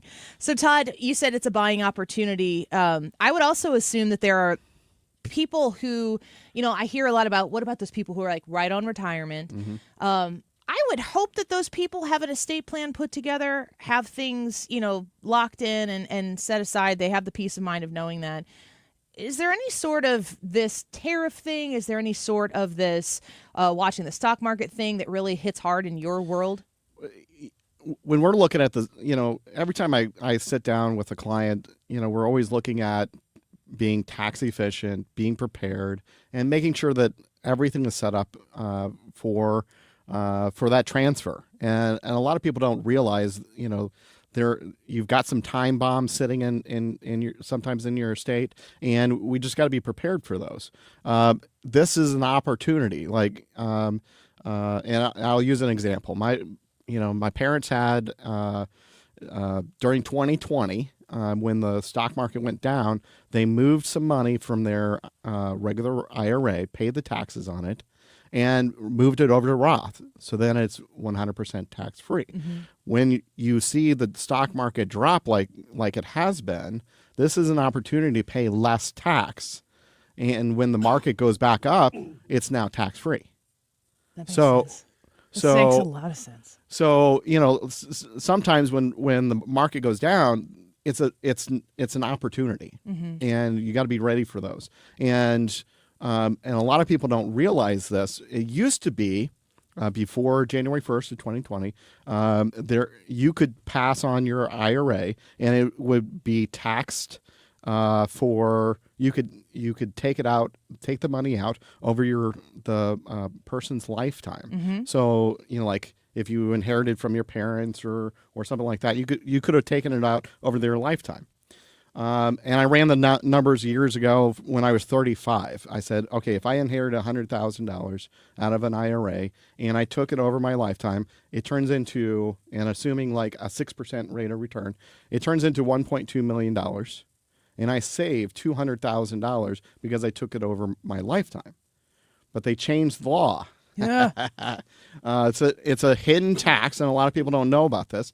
But if you inherit money from an IRA, it has to be pulled out all within 10 years.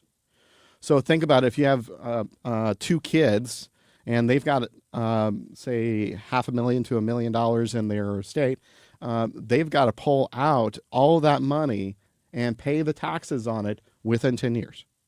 So, that could be $50,000. That requires a lot of planning. That requires some planning. So using these opportunities when the market is down, and if we look at history, it does go down, but it also goes back up. Sure. And it's not doomsday, and it's going to come back up. And when it comes back up, you're going to pay higher taxes. So if you do some strategies and, involve your attorney, involve your accountant or your financial planner, I think there's Helbig Financial. Retirement Advisory Group. Yeah. If you talk to them, and have a plan, this is a perfect opportunity to recharacterize or get yourself situated in those situations. We always talk about estate planning with you, but it's the way you're talking about the market at the moment. I mean, that sounds like life planning. That's life planning. Which it sounds like at any point in your life, somebody could give you a call and say, here's the situation I'm in. How do I either make this money go further, or how do I not pay taxes on this, or whatever? Yeah, I really focus in on that tax and just preparing, because a lot of times people are like, okay, I'm 80 years old and I've got $500,000 sitting in my estate, and the conventional wisdom was I'm going to give it all to my spouse. It's not that case anymore because you got this big tax bill that the kids are going to have to pay. If you wait until the second one to die, there are situations where you may not want your spouse to be the beneficiary of it. So and just analyzing it and thinking through it. It's not something just to, say, oh, I'm going to give everything to my spouse and have that plan. Because that was the traditional plan. But now with this tax plan or this tax burden that could be thrown to your kids, that's an issue. We're speaking with Todd Sivia, SiviaLaw.com. He works on both sides of the Mississippi River. So if you're listening right now, you can certainly utilize the services that Todd Sivia and his team provide at SiviaLaw.com to learn more. If somebody is working with you, like once they hire you to put the estate plan together and all of a sudden you get a windfall of money, you inherit it, you didn't know you were going to get it, or maybe you thought I'll probably get something from this person, but you didn't know, wow, that's way more than I thought it was going to be.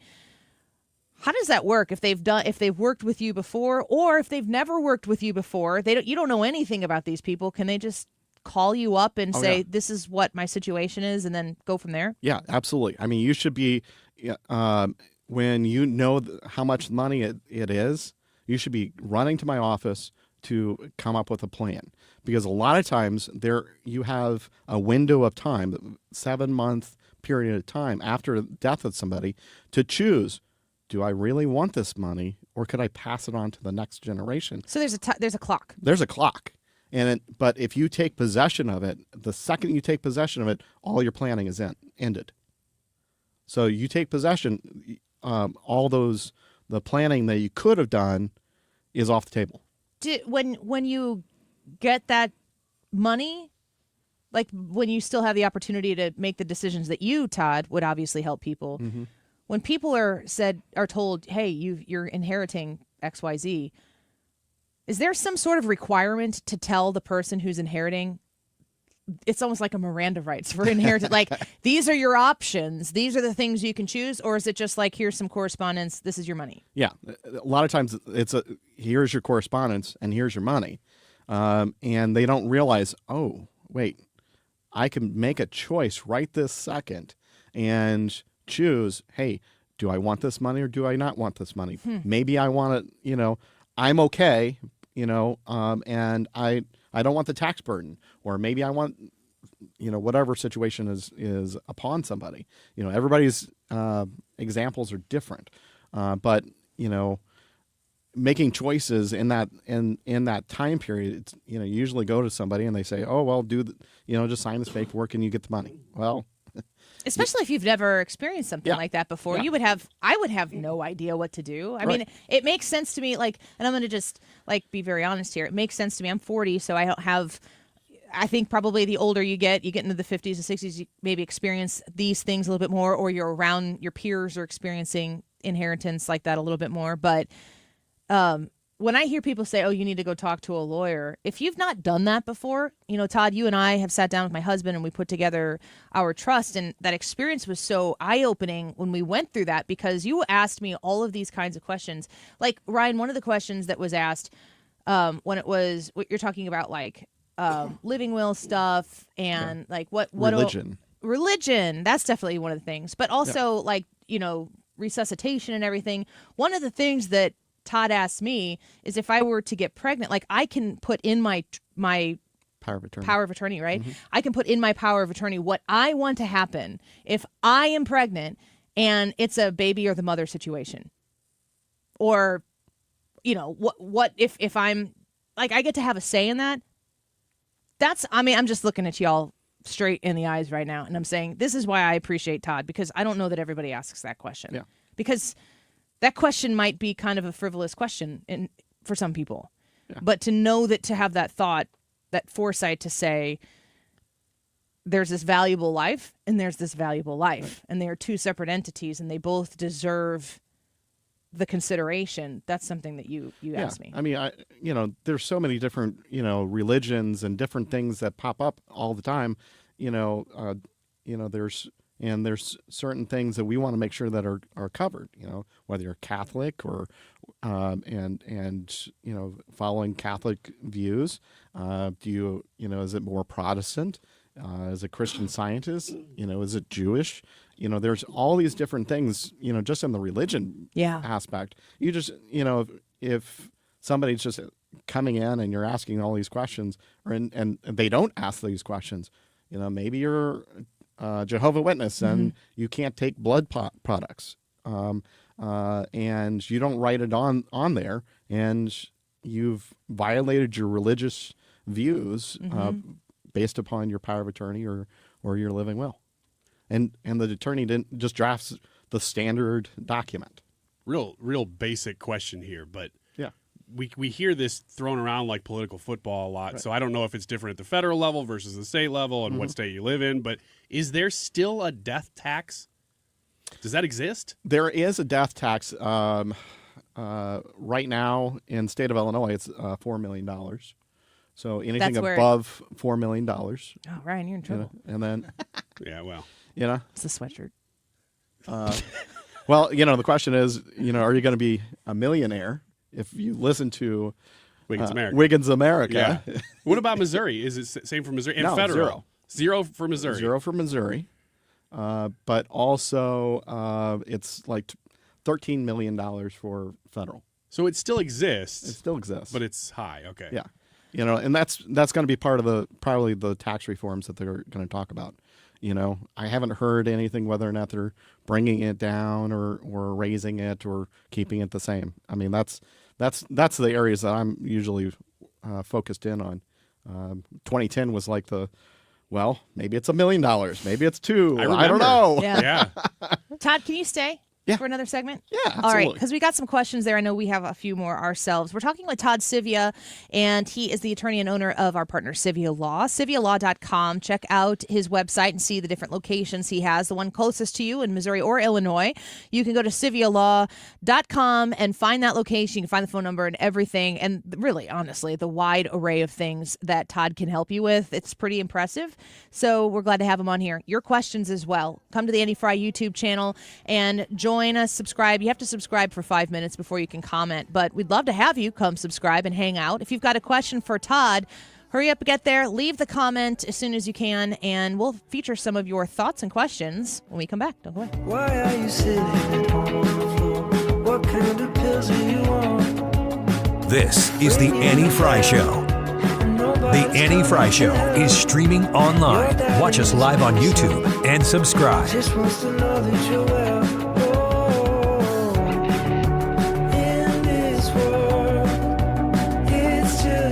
Hi, I'm Bob Kershaw with Retirement Advisory Group. Are you worried about market volatility? Are you concerned your money won't last you through retirement? Hi, I'm Tammy Kershaw, and as a family-owned business, we are committed to protecting your retirement, whether you're nearing retirement or already retired. We have a lot of folks that aren't aware of all the new investment choices that are available, which give you growth and protection from losses at the same time. Are you aware of all the fees that you are currently paying? We can show you how to avoid those fees. So come in now for your free retirement review and get a second opinion on your retirement plan. And just for coming in, you'll get a copy of our latest edition book, Your Key to a Worry-Free Retirement. Let us show you how to retire with confidence. We are proud to say we haven't lost a penny of our clients' money in 39 years, and we won't lose a penny of yours either. Let our family help your family. Call us now at 314-993-9494 or go online to retirementkey.com. That's retirementkey.com. This is attorney Todd Nissenholtz of Kaufman Townsley. We know the loss and the cost of an accident, because when an insurance company offers a lowball settlement, we go to war for you and take the fight to the insurance company. Call 314-500-5000.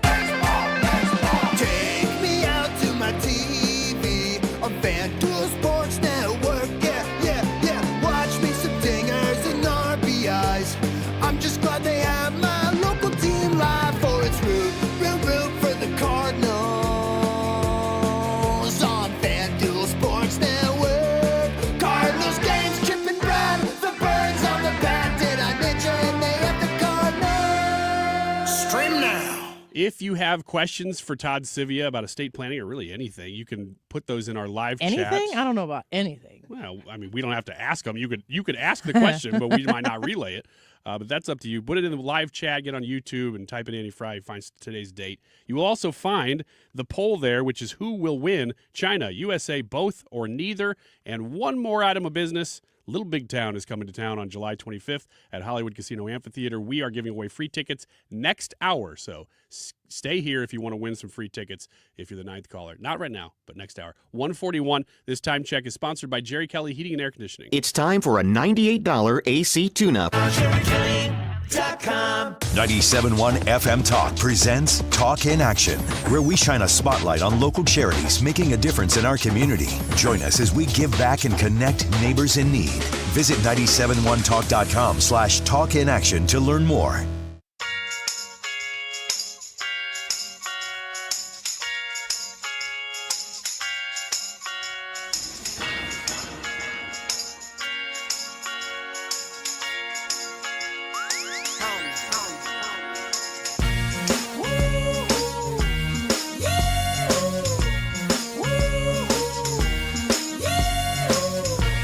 This is the Annie Fry Show. Follow Annie on X at Annie Fry Show. I would, but first of all, let me say I must apologize for acting stinking, treating you this way, 'cause I've been acting like sour. All right, so we said we'd take any questions. That's what Ryan said, and that's how things get done around here. Do you like Greek food, Todd? Mike says Greek food is my favorite, so I figured I'd ask that question. You a big Greek food fan, Todd? I am not. I don't know that I am terribly. I am not. How about this one from, he goes by Info Dude. He says, Annie asked Todd if there is a minimum amount he would recommend to start a trust. And I think that this is a question that a lot of people ask themselves when I'm talking here. We've got Todd Sivia in studio, SiviaLaw.com if you want to learn more while we're learning from Todd here in studio and taking your questions. But people are like, I'm not a big deal. If I go in and I'm like, here's what I have, they're going to laugh at me. Yeah. So, depends upon the state, but 100,000 in the state of Illinois, because I would know we got a lot of Illinois listeners. Yes, Woo-hoo! yes. $100,000 of assets or real estate. So if I have a house that's worth $100,000, it's worth a conversation. Well, if you have a house that's worth $50,000, because it's real estate, the only person that can sign the deed is a judge. So if you own a house in Illinois, or you have $100,000 worth of assets, it's at least a conversation. In Missouri, it's $40,000 all in. So if it's less than $40,000, we don't have to worry about it. But anything above that, we need to have a discussion.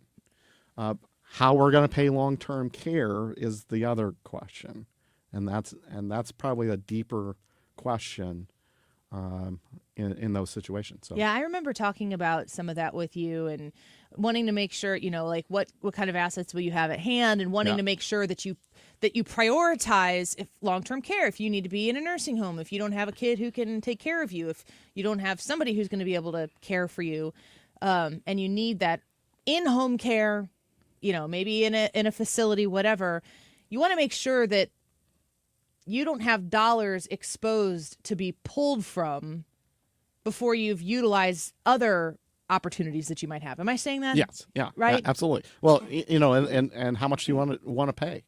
Whether it's you or the government. The nursing home is always going to get paid.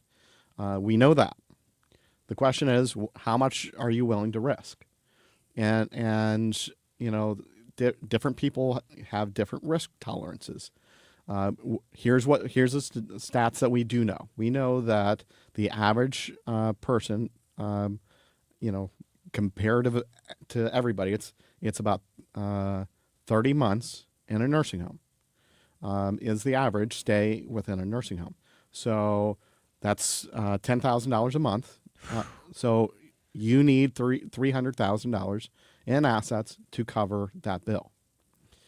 If you have dementia, Alzheimer's, or something along those lines, you go to 60 months. So you are looking at $600,000 to pay for that bill. And if that's all you got, then the nursing home, it's not the state that gets it all. The nursing home, they rack it in. They make the money. You've got to pay it. Medicaid doesn't kick in until you hit the certain limits, which is in Missouri it's $2,000. In Illinois it's $17,500. So once you get down there, Medicaid will pay. Mm-hmm. But until then, it's on you to pay for that. So if you're setting up a trust, and I'm thinking like, okay, I got a 3-bed, 2-bath, got a car that's paid off, but it's a nice car. It's not a fancy car, but it's a nice car. Maybe have a pension or a 401k or something I'm retired on.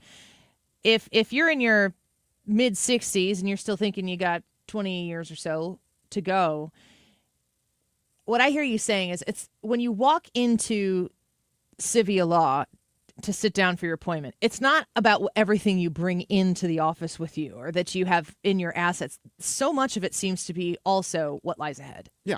Yeah. I mean, your last 5 years of your life, you spend more money in medical costs than at any point in time in your life, and expenses generally. So all your expenses are going to be, in that last few years of life. If you die of a heart attack, great. That's the blessing, for all those people that were to have that. Yeah. But it's not always the case. Mm-hmm. And you've got all these expenses. My grandmother, she had a stroke. and she was in a nursing home for 2.5 years.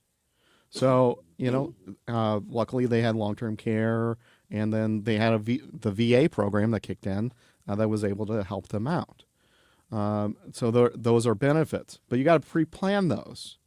You can't just say, oh, well, we're going to move money around and get to that point. But, planning is the key. And and I think that's the difference between when you're looking for an attorney and you're over 65, don't just go to somebody that does estate planning. Do elder law planning. And there's a big difference. Big difference, because they're going to, anybody in estate planning is just going to stick it into maybe a revocable trust or, wills or whatever, but they're not going to look at what could you qualify for if you did some planning. Right. And you could save $300,000 or $400,000. That's it. Yeah, I mean that's savings. That's huge. Yeah, I mean that's legacy. Yeah, I mean I've got a client. They're about to pass away. They have a house and the wife has nothing, and she could qualify for Medicaid. Doing some planning, I'm going to save the house, save $400,000. So, Sivialaw.com. Yeah, when we ask you these questions, you take them into areas that, speaking on behalf of myself here, I don't even know exist. You're referring to laws and things, rules that I'm like, well, that's super intimidating because I didn't even know what that is. And I just wonder, like, overall, broad picture here, is this something that have laws only continued to get more complicated? Or have they ever, and I'm not trying to put on the red and blue jersey here, but do they ever get less complicated? Like in 2017 when they passed those tax cuts, they were saying, yeah, this is supposed to make things easier. I don't know if it applies to the things you're talking about, though. Yeah, it doesn't apply to some of the things that I talk about, but you got to be up to date with all the tax laws. And no, I took over there was an attorney that said, oh, pull all your money out of your IRA and stick it into an irrevocable trust. They pulled it out. They were stuck with a $120,000 tax bill, to save money. Well, yeah, so there are people who sound like they know what they're talking about, who they know the words, but they're not actually doing anything for you. Well, they may get you into the tax traps. There's all kinds of tax traps all over the place, and God, I love saving money. You and Elon Musk, Todd Sivia. He was Doge before Doge was Todd came in Doge. with a chainsaw today. I was like, what are you doing? I just like, there's so many intricacies with the tax code, and just being ready for that, and knowing it. I can't say that I'm 100% perfect at it, but I know, because it's got to be evolving all the time. We were in break. We were talking about seeing the big, beautiful bill. Well, I'd love to see it so I can say, okay, well, this is what you can plan for. This is what you need to be thinking about. One of the things I think is going to happen is 100% depreciation. So, which is great for if you're starting a business or buying equipment or buying this or buying that. This is probably the year to do that, because that may be, I would assume that's going to be extended. But, until I've seen the bill, I can't really They don't even know if they know what's in the bill half the time.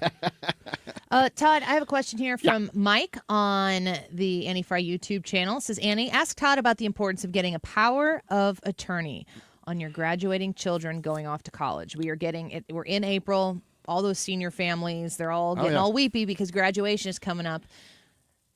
Power of attorney for a graduating senior? Yes. That is perfect. That is a great graduation gift. If you're going to give a kid anything, give them a power of attorney. Like a grandparent gift or something like that too. Yeah. Even like, this is a smart move. This is a smart move. What does it entail? So once you turn age 18, I've got my child's getting ready to turn age 18 in July. And the second he turns age 18, I have no rights as a parent to see what their medical records are, give them advice, help them out with their finances or anything. So what I hear you say is it's not really graduation, it's 18. It's age 18. So a lot of you seniors are probably already 18 by now. Yeah. So, like, I don't know if you want to talk dollars and cents, but what is the commitment there? If you talk about a graduation gift, they reach out to SiviaLaw.com. They connect with you just for something as simple as this. Probably $200. Oh. And then you get to set up. So you set all this up. What kind of access is? What doors open? Well, they can check on their kids. They can. You're paying tuition, but you don't get to see their grades. Mm-hmm. Well, if you have a power of attorney, you can see their grades. You can say, well, if you don't give me your grades, I won't pay. Yeah. What about if they're away at school and there's an accident? Yeah, medical problems. The doctors have the authority to treat the child.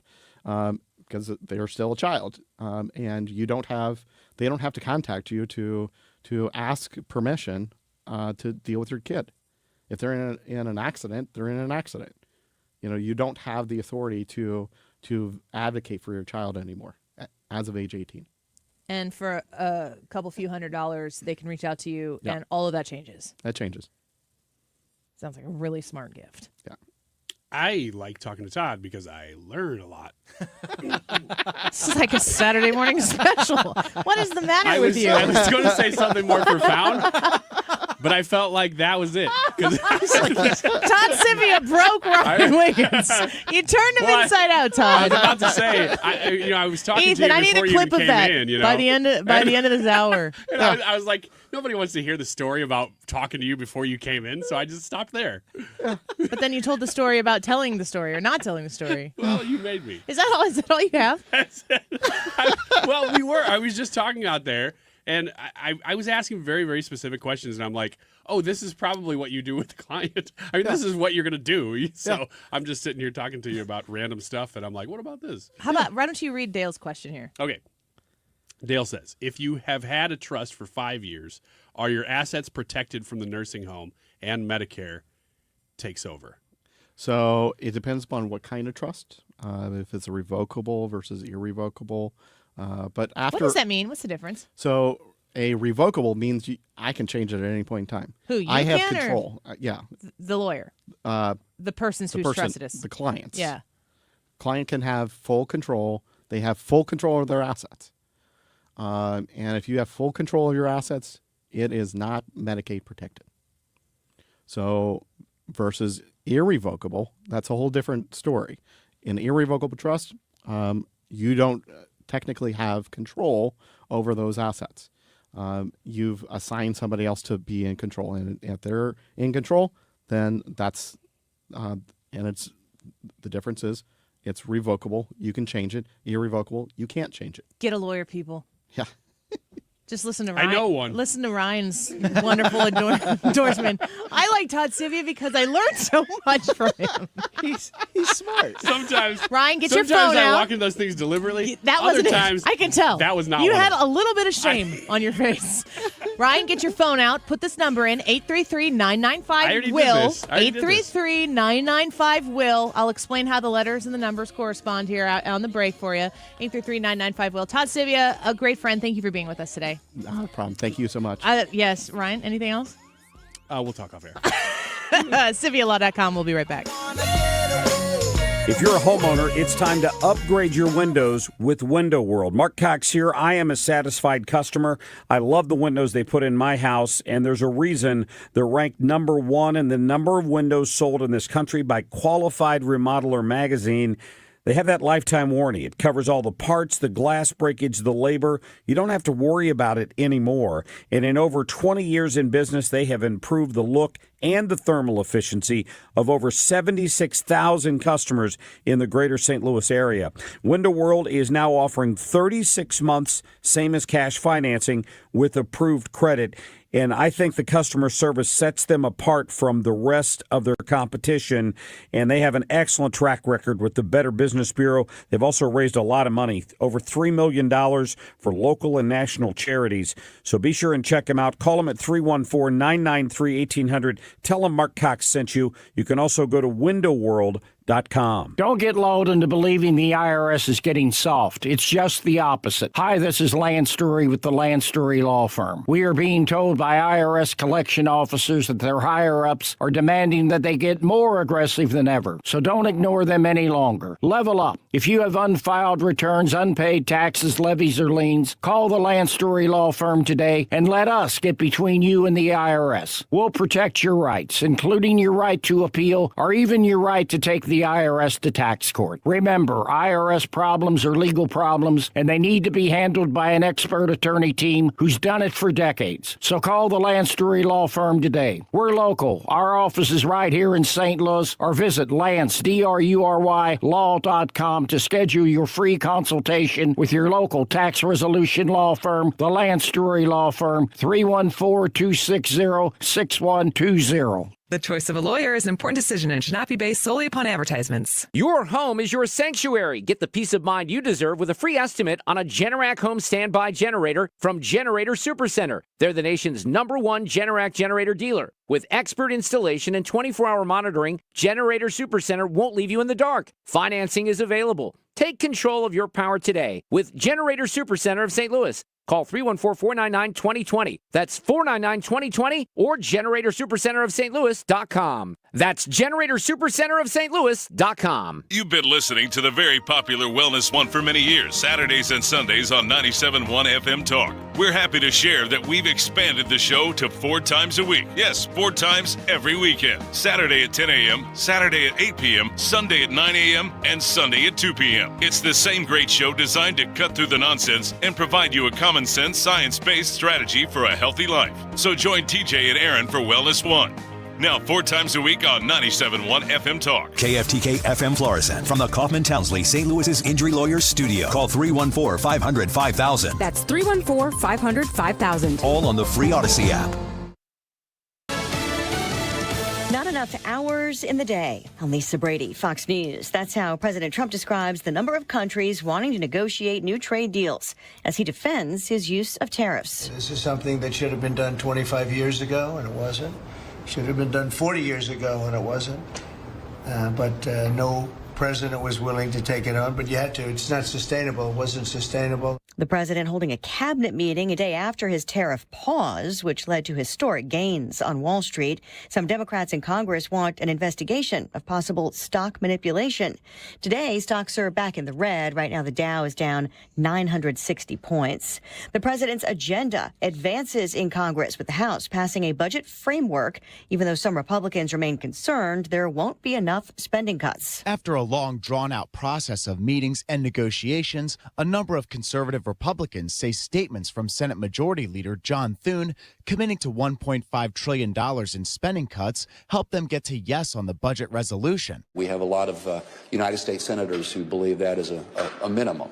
And we're certainly going to do everything we can to be as aggressive as possible. The One Big Beautiful Bill, as President Trump calls it, contains over $300 billion for border and national security, energy policy, and $4.5 trillion in tax cuts. It passed the House with 2 Republicans voting no, who have concerns the resolution will lead to significant increases in the national debt. Fox's Ryan Schmelz on the Hill. Democrats are concerned too much will be cut. House Democrats are going to aggressively push back every day, every week, every month until we bury this reckless Republican budget resolution in the ground, never to rise again. House Minority Leader Hakeem Jeffries, the House Speaker, repeating the president's pledge not to touch Social Security and Medicaid. America is listening to Fox News. It's tax season, and at LifeLock, we know you're tired of numbers. But this one you need to hear. $16.5 billion. That's how much money in refunds the IRS flagged for possible identity fraud last year. Now, here's a good number. $100 million. That's how many data points LifeLock monitors every second. If your identity is stolen, we'll fix it guaranteed. Oh, one last number. Save up to 40% your first year with promo code NEWS. Visit LifeLock.com for the threats you can't control. Terms apply. Hey, fellow Gen Xers, it's Elizabeth Banks. Big news! The recommended age for pneumococcal pneumonia vaccination has been lowered to 50 and older, even if you're healthy. It's up to us to lead the charge. After all, we gave the world the internet. We're trailblazers. Let's lead the way again because we are at over 6 times greater risk for pneumococcal pneumonia. Gen X, this is our shot. Head to vaxassist.com and schedule today. That's vaxassist.com. Sponsored by Pfizer. Air Comfort Service, heating, cooling, and insulation, weather. Looking for that mix of clouds and sunshine going through our Thursday afternoon, and there will be a bit of an uptick in scattered showers and non-severe thunderstorms, 69 for the high. Tonight, clearing skies late night 45. It's a cooler 57 on Friday, how about 37 Friday night, mid-60s and sunshine Saturday, mid-70s and sunshine on Sunday. This is 97.1 FM Talk. Chief Meteorologist Dave Murray. When my wife and I got married after both graduating law school, we didn't have 2 nickels to rub together. Ultima had to give me her gas card just to drive home. We never could have imagined that one day we would have the largest injury firm in the world and $25 billion in money collected and counting. As good Catholics, we had 4 children fast. They all work in the firm today. Our family protecting yours. I'm John Morgan of Morgan & Morgan. But our greatest gift was years away, grandchildren. Today we have 6 and counting. It's the greatest joy that we have ever experienced. I think about them all day long. Our family promises to protect your family should you need us. Call us. It's easy. Visit forthepeople.com and make sure you hug your grandchildren. God's final gift to us. Morgan & Morgan, for the people. Injured? Dial Pound Law or visit forthepeople.com for an office near you. We, without hesitation, recommend that anybody work with ThrottleNet. The experience will be as good as it's been for us, for anybody, because you'll get a true partnership and you'll be able to rest easy that you're going to get the service that you need while they're also doing all those things that you don't want to have to think about, that you don't want to have to worry about. They're always doing that in the background for you. Don't wait for your next IT crisis. If your business depends on technology, you need a partner that's got your back. Contact ThrottleNet.com to get a free IT evaluation and see how we can support your IT everything. We are here another year, 2025, and time to be planning and scheduling your air conditioning startups to make sure you're getting ready to go this summer and got nice, proper cooling and no worries on if your air conditioner is going to make it through the summer. So give us a call. Early bird gets the worm. This is one easy number, Missouri and Illinois. The easiest of numbers, and that number is 314-293-2600. Again, if this is a little early for you, save this number in your phone then in case you do need me or you do forget to have your system checked, and it does break down on you this summer. That number, save it, is 314-293-2600 or bartinman.com. That's Bart with a B. Inman with an I.com. God bless. Whether you're shaping up a small yard or tackling serious acreage, Steel walk-behind, zero-turn, and stand-on mowers are built to get the job done. Shop online or at your local Steel dealer. Steel, let's go mow. We haven't forgotten about you, Illinois. Come see us at Ott's Tavern and the Millstop Fish Stand this Friday. It's our final Fish Fry Friday for Lent on The Mark Reardon Show and 97.1 FM Talk. Hope to see you there. That is exactly what I needed to hear. Thank God someone here knows what they're talking about. That's us. That's right. Gotta love this American ride. All right, you need to take the time and get the full picture.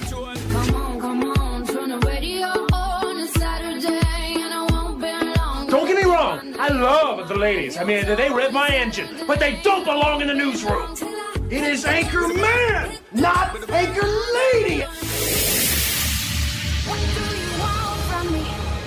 I'm not America's sweetheart.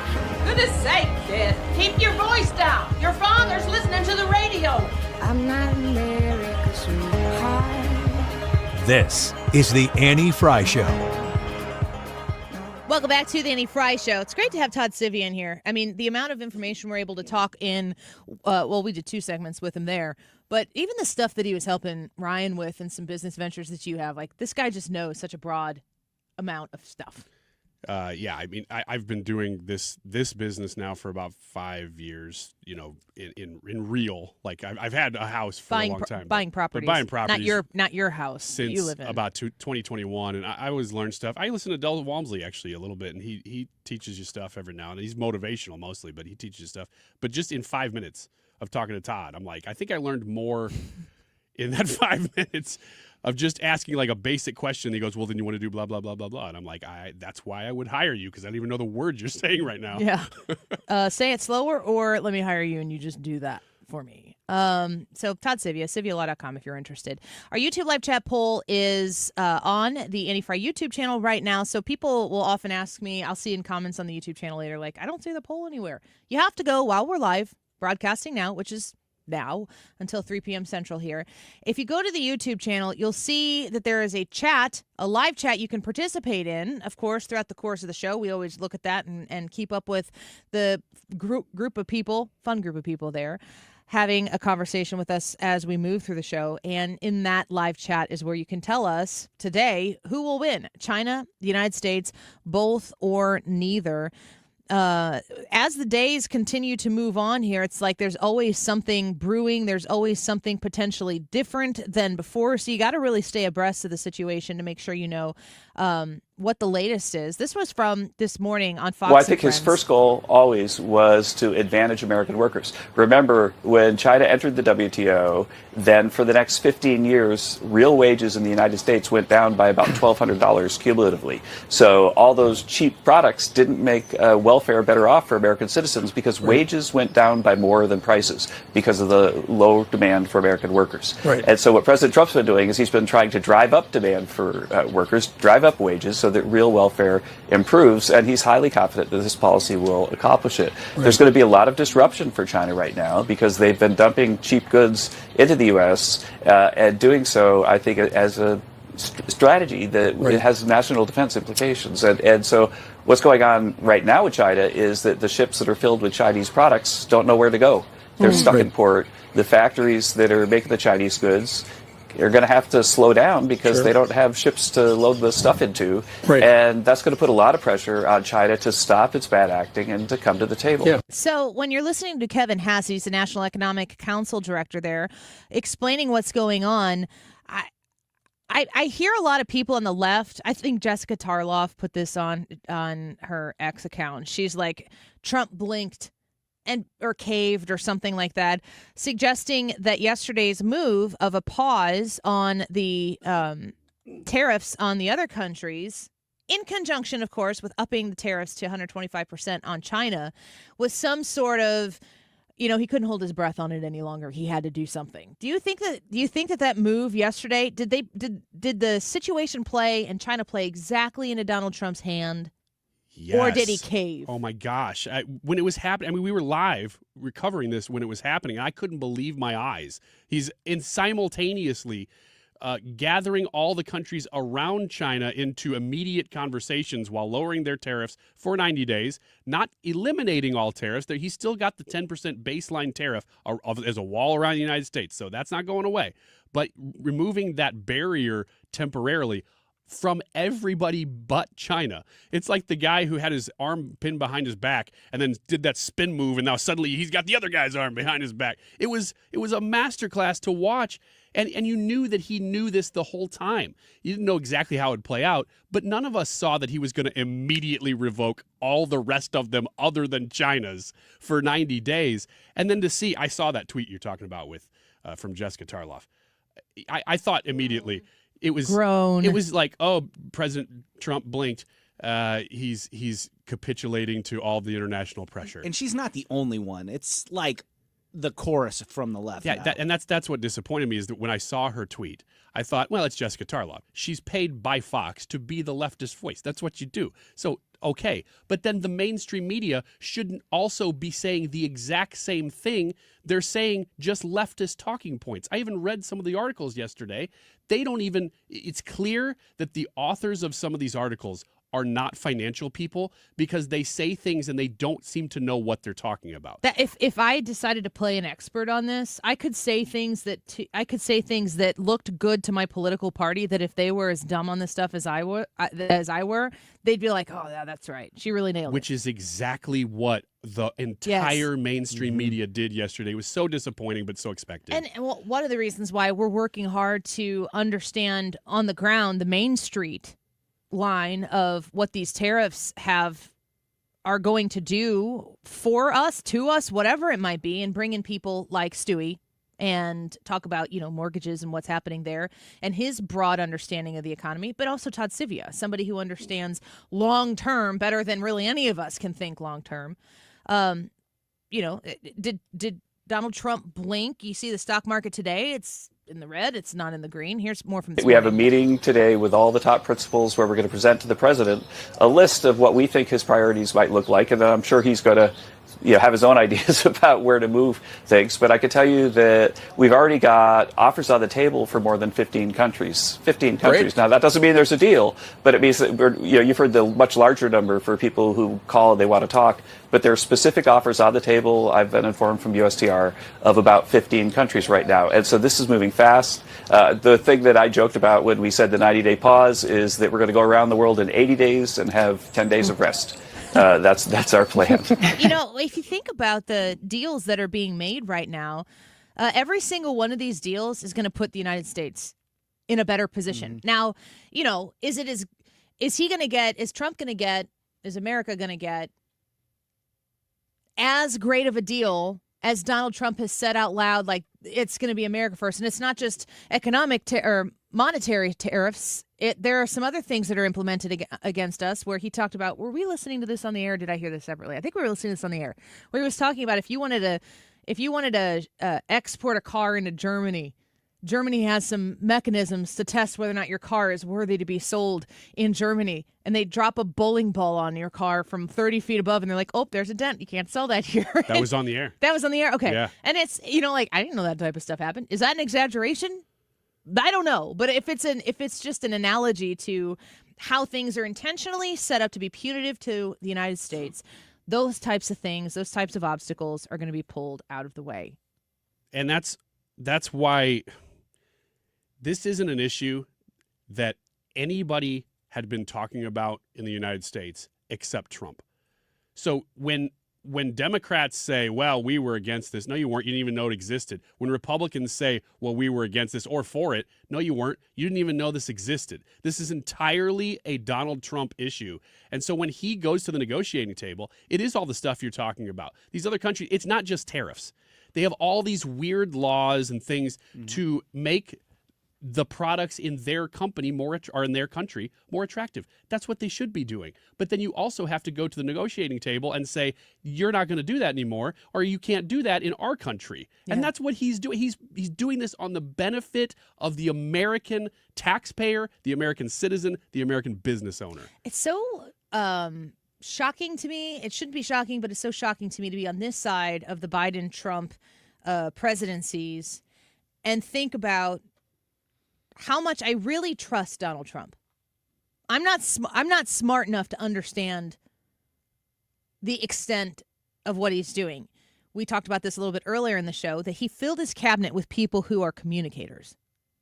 They may not be top in their class to know all of the right things to do in this department, that department, the other department, but they are wise enough, committed to the cause enough, and able to communicate a message that grows out of, is encompassed by America first. And then you fill the departments that are run by these communicators, you fill the departments with wise people who can then guide the secretary of the department of whatever to make sure that you're making a collective group. We've got a group effort of America first. That's the commitment. That's when you serve at the pleasure of the president in this cabinet, you are serving with the understanding of we are now America first in an effort to make America great again. And it sounds cheesy to say that, but that's really what it all is. You can check and balance against that mentality all the time. If what you're doing is going against that, get out of here. We don't want you. This isn't for you. when you have communicators who can not necessarily dumb it down, but refine the message so that people can understand it, then you also have to meet that with a willingness to show people you're committed to the cause, that you're not doing this because it's the easy thing to do, because it's going to win you the next election. You have to make people understand or believe that what you're doing is what you truly think is best for the country. And Donald Trump has me sold on that in spades. I look at Donald Trump and I think to myself, he has almost lost literally everything for this moment in time to do what he's been talking about. Go run the tapes for decades. He's been talking about what he's doing right now, and he would never have been in the position to do it as fully as he is doing it right now if everything leading up to this moment didn't happen the way it happened. Yeah, the difference between this term and last term, too, is that all of his cabinet are people who are ambassadors for his actual philosophy, because they weren't last time. And it was messy. And he would have to constantly fight people to do things differently than they've always done them. He knew that going into this term, and all these people, they can sit around a table and do a press conference together, and he can trust that whatever they're going to say is pretty much in line with his vision for that thing. And he'll dip in, to whatever Marco Rubio's doing in any given moment, or then he'll dip out. You don't hear about things from Tulsi Gabbard right now or RFK because that's not that's not where he's focused. But they're still doing. But they're still on message. They're still on point. And contrasting it to Joe Biden, you want to I am telling you right now that I trust Donald Trump. I am very aware of all of the blind spots that I have on these big issues. I'm leaning in. I'm trying to learn. I'm trying to study. I'm trying to research and not do it in a political way where I'm just finding out, what does the red side say about this? I want to learn. And I can't possibly understand all of these things with the amount of research and effort and brain trust that is going into doing what they're doing. But I'm working really hard on it. I'm working my tail off on it. It means that we all do have to look to our president and decide whether or not we trust him to be able to do what he says he's going to do. We didn't even know where Joe Biden was for 4 years. And I really, if you put somebody on a lie detector test that voted for and loved and supported Joe Biden, I would really like to know if they truly trusted Joe Biden to do what was right and good for America. I don't think they would. I don't think they would. I think that question still comes. I think you could say, do you trust Joe Biden to know and do what's best for the United States of America? I don't know that a lot of them, maybe it's not a majority. I don't know. But I think it'd be a shocking percentage of people who would still say, yes, I support him, would say, but I don't really trust him.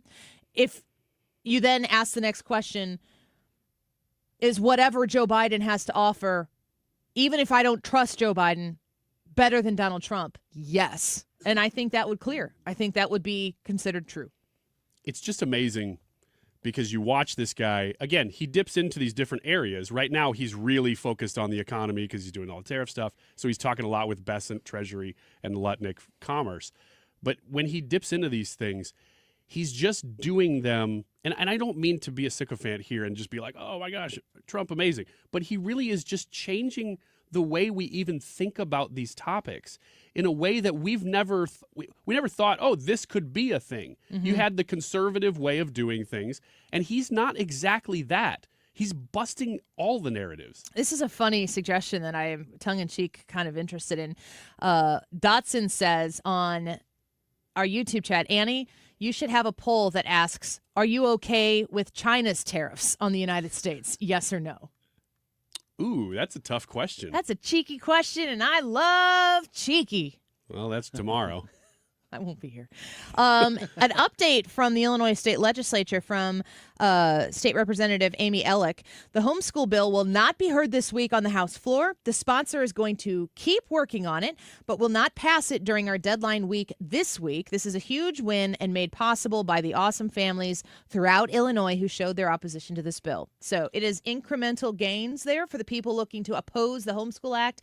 We know a lot of you listening right now care deeply about this and wanted to give you that update. Thank you, Amy Ellick, my state representative, for giving me that update. Quick break. When we come back, X's and Y's with a new intro. Brand new. Brand new. First time ever you'll hear. Am I going to like it? Yeah. I've never heard it. I never hear these things until it's on the air. Well, I say, yeah. It's just a boom, and then we're into the segment. That's what we wanted. So X's and Y's is a little bit of an ask us anything, but we're asking across the sexes. So what do Brad and Ethan and Ryan want to know the truth about women, or what women do or experience, or woman world? And of course, vice versa. I'll ask the boys some questions as well. You can ask them as well. Annie Fry YouTube channel. We'll be right back.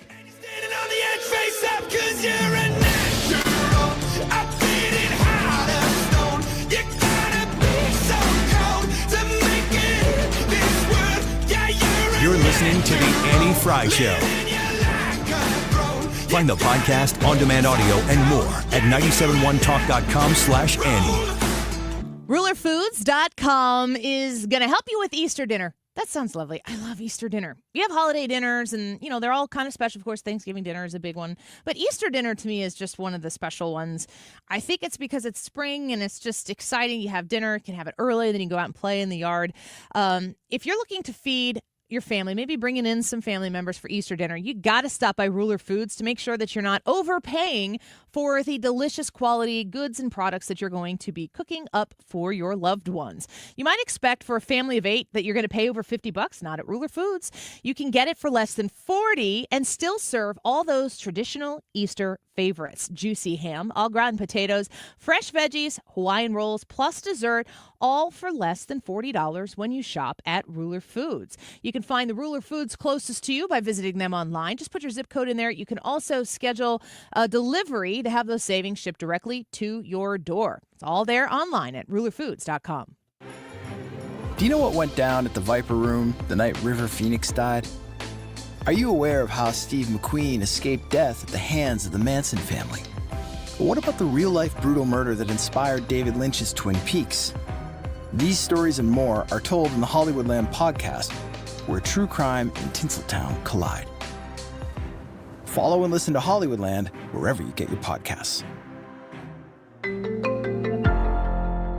What's your favorite 4-letter word? Chances are you've said it more than a few times dealing with this crazy world we live in. But at Compass Retirement Solutions, our 4-letter word of choice is hope. Hope for a better tomorrow. And hope that your retirement plans don't take a back seat. You've watched inflation soar, and maybe your retirement future feels a little uncertain right now. But all hope is not lost. Find out exactly how much risk you're still taking with your investments. Find out how you may be able to save big on taxes. And find out how having a written retirement plan just might give you the hope you've been looking for. Call today to set up a meeting. 314-373-1598. That's 314-373-1598. Compass Retirement Solutions. 314-373-1598.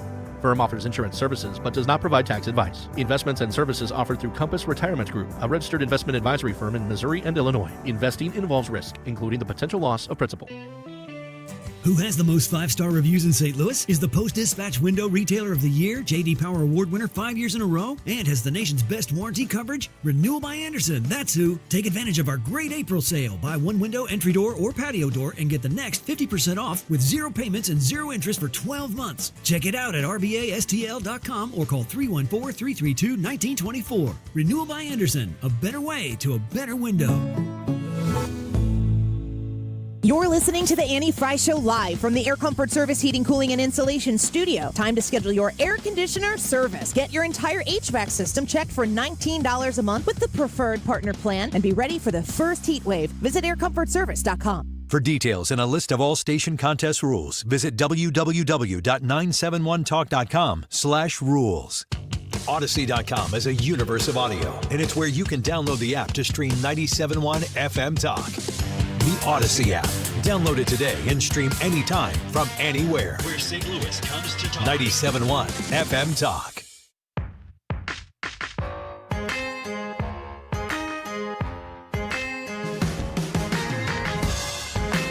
This is the Annie Fry Show. The Annie Fry Show is streaming online. Watch us live on YouTube and subscribe.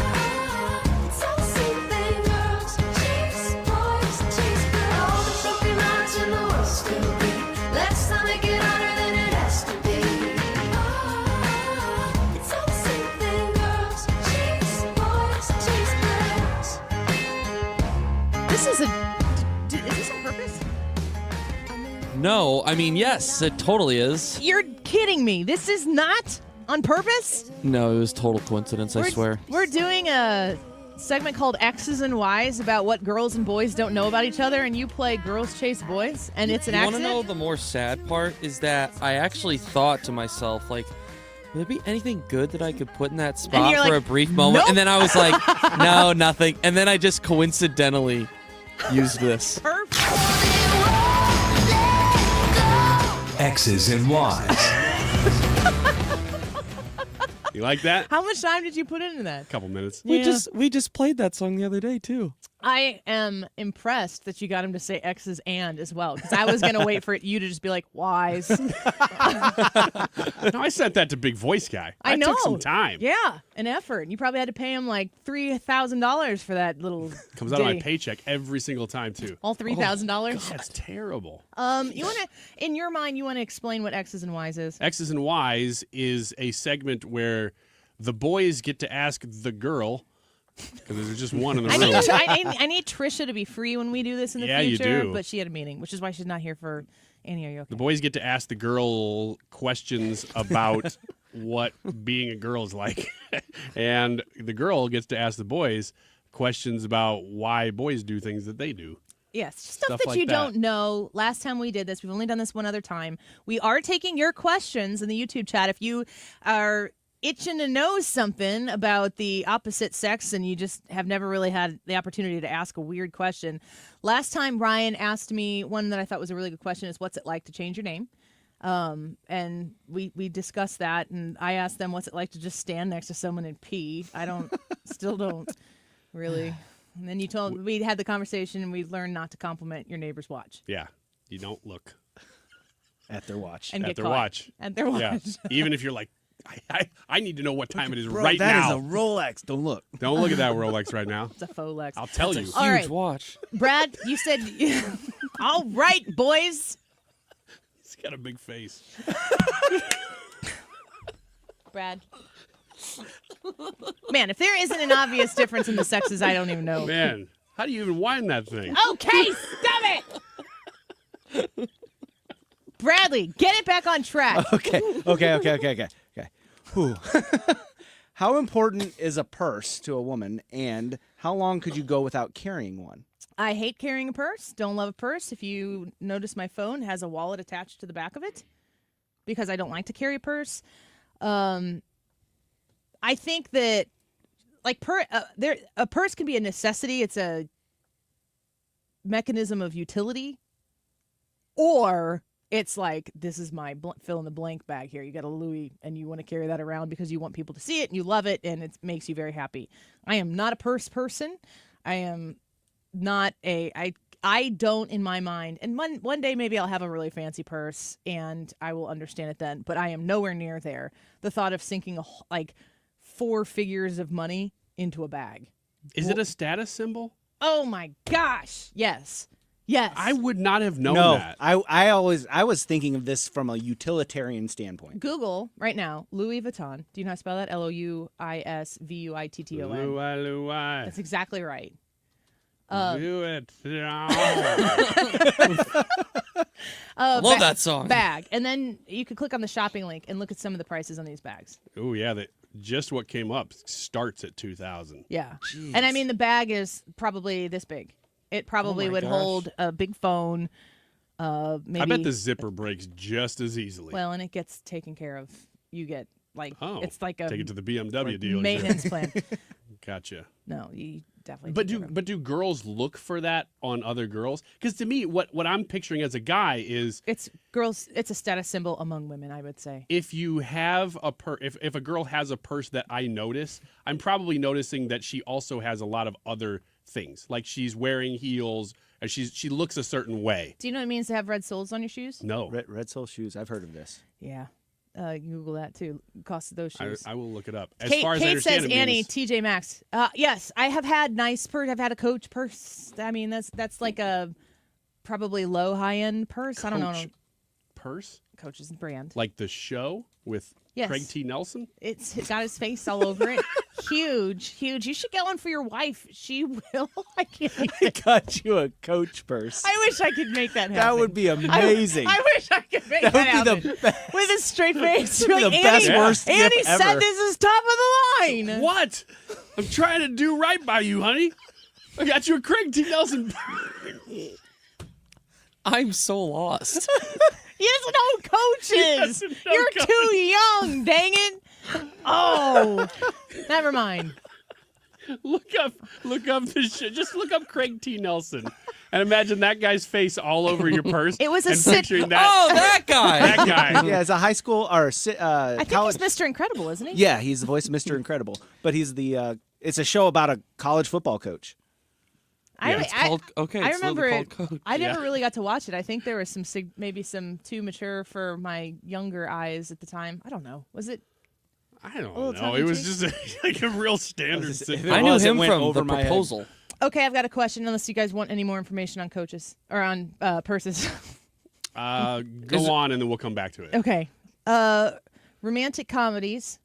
Is there such thing for dudes as a good romantic comedy that you would enjoy? And would you admit it? Or is it possible you could enjoy some rom-coms, but you would not admit it? I don't know. I just avoid them so much. The ones that I've You've never seen one? No, the ones that I've seen I've hated. So then whenever the title. Can you think of one? Rom-com. The Proposal, is that the one with Sandra Bullock and Ryan Reynolds? Didn't see it. Oh, that's why I just mentioned that. That's what was that guy's name? Craig T. Nelson? Is he in it? Yeah, he's Ryan Reynolds' dad in it. That's why I knew him from. Do you love the movie? I love that movie. Great movie. We know Ethan's secure. This is a complicated topic because I know grown men in their 50s who love rom-coms. Yeah? I do not. Is there one that you do? There is one. I can recommend this one. It is called They Came Together. It's with Paul Rudd and Amy Poehler, but it's actually a parody of rom-coms, so I don't know if that really counts. Is it still, though?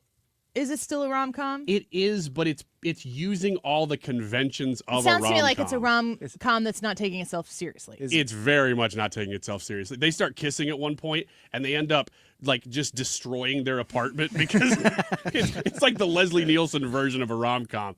And they fall down the stairs while they're kissing. They're so passionate. I think they're kind of underrated as like time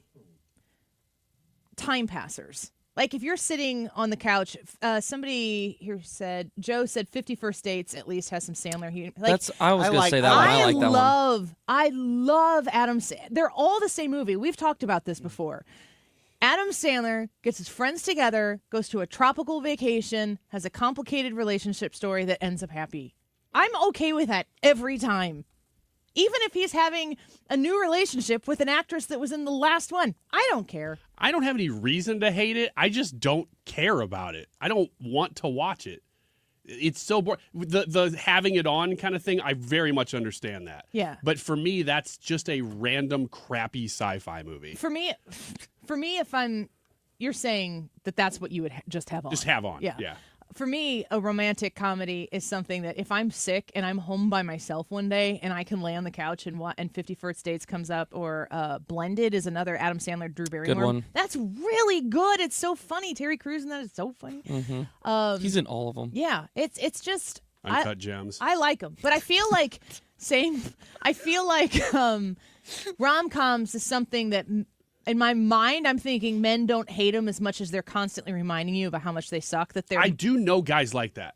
But you're not that guy. They're like, they're just terrible. I hate them all. I can't even get near them. Well, I didn't even know about that, but they would say, it's a chick flick, and then watch it every time. Those guys exist. Those guys, if you are with that guy, show up in the chat and tell us you're that guy, because I know you exist. I'd totally sit down and watch 50 First Dates. I just watched it again with my kids, and I always forget how much humor Sandler throws in there that's like maybe more for the 15, 16, 17-year-old boy, and my 8-year-old girl is looking at me like, Mom? Yeah. And I'm like, I don't even know what that means. Go ask your dad. Like a real romantic scene, they'll pan out, and there's just like some janitor standing there going, I was in love once. Yeah. And you're like, what the heck is that? Exactly. It's funny. Or a seal. Yeah. Ethan, did you have a question you wanted to ask? Yeah. Why exactly do girls cry when they get pulled over? Well, it depends on the girl. I would say it's much more of a girl thing to cry when they get pulled over than it is a guy thing. Yeah. My wife cries every time she gets pulled over. How Now it's often only does she been get pulled- she's been pulled over I think twice. Are you authorized to She talk didn't about even, this? she didn't even get in trouble though. Was it because she was crying? No, You might I think be it was. answering your I own think it question. was I think it was something to do with they were checking tags but she cleared it. Popping tags. Yeah, that.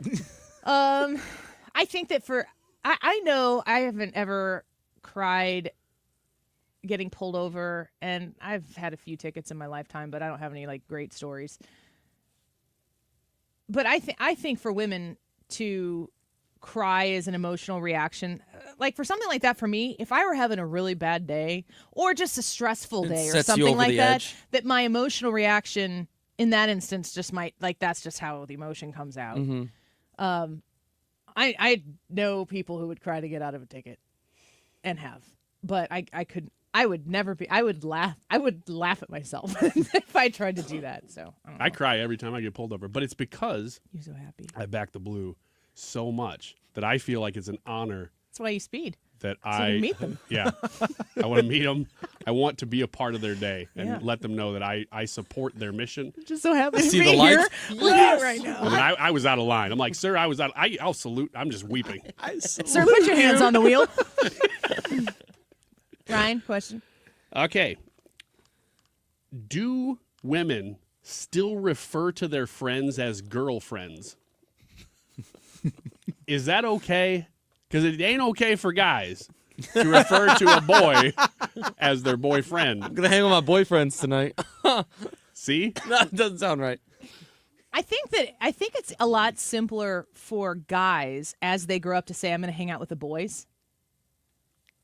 I feel like in my head that boys spans a longer age period than I'm going to hang out with the girls, but it might be my interpretation of it. When girls say Girlfriends- like my girlfriends- girls, they could be referring to a lot of different things too. Yeah. I think, what? You know. No. But my original question, the word girlfriends. I will say girlfriends, but I usually say girlfriends. I don't know if you heard the pause there. But I don't think there's no implication. If I were to say girlfriends, I would never feel the need to like quantify that. That was the At question. all. Yeah. So Yeah. it's still okay. Like people Sure. still do that. It's probably more okay. It's something that, well, maybe, but I used to hear women say that, and I didn't know if because of all the gender I'm not stuff. really like a girlfriend type of person. You're not? If you haven't With picked your that up. coach purse? No, yeah, I don't have it. My coach. I would totally carry Craig T. T. Nelson purse. coach purse over. And then you have to tell everybody this is my coach purse. I think they'd know. I think they'd get it. I don't know that it would require explanation. The only thing that would make that worse is constantly telling people about it. No, it'd hey, be you want to great. see my coach bag? Dauber would have to be on there too, the voice of Patrick. From Boomer? Dauber? I don't know. What are you talking about? You lost me. Characters His on the assistant show. coach. All Yeah. right. I have a bathroom question for you guys again. Uh-oh. You want to take a break and answer on the other side? Let's take a bathroom break. It's it is what it is, but it's kind of gross. I think dudes are different here. We will not go on the floor. Does that answer your question? Seems like when you guys do, you don't clean it up. But we could take a quick break, and I'll ask my question in our X's and Y's segment here on a Thursday afternoon. Thank you for being with us. YouTube live chat poll: who's going to win? China, the United States, both or neither? Annie Fry YouTube channel. Go vote. We'll be right back. It's one to forgive, but it's hard to forget. Don't call me. This is the Annie Fry Show. Follow Annie on X at Annie Fry Show.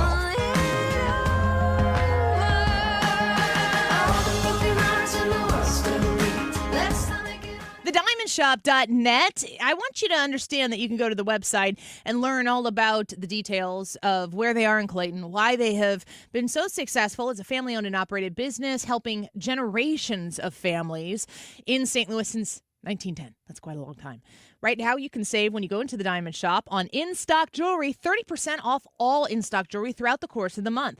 You can enjoy VIP perks as well if you have become a VIP by visiting thediamondshop.net. You can scroll to the bottom of the page, I believe, and you can fill out a very simple form. You're a VIP.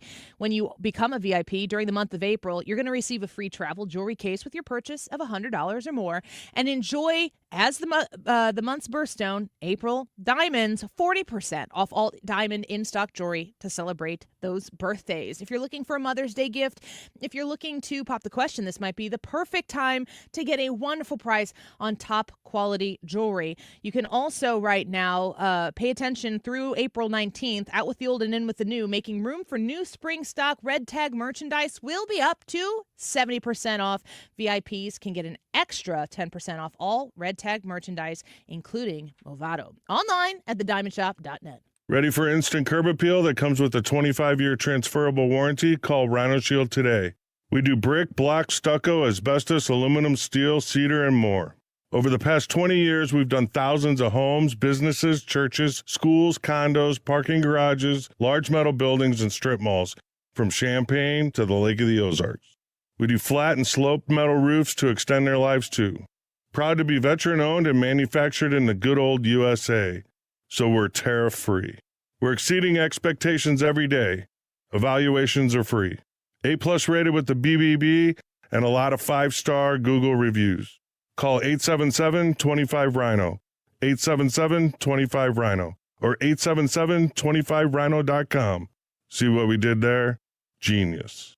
Tell them, ladies. Don't paint, don't Rhino, go Rhino Shield. Never paint your house again. Rhino Shield. I put money into real estate, and from there came one of my largest returns on one of my properties, which is about close to 300% return in about 14 months. That's Joe Cantu on what Lifestyles Unlimited has done for him. Join Del Walmsley and Lifestyles Unlimited for Expo 2025, May 7th through the 10th in Irving, Texas. Get hands-on training from successful investors and learn proven strategies that work. Save $100 when you text EXPO to 88007, EXPO to 88007. Little Big Town is coming to St. Louis July 25th, Hollywood Casino Amphitheater. Call right now to win free tickets. Be caller number 9 at 314-241-9797. One more time, 314-241-9797. Caller number 9 will win a pair of free tickets to Little Big Town. Is $244. This time check is sponsored by Jerry Kelly Heating and Air Conditioning.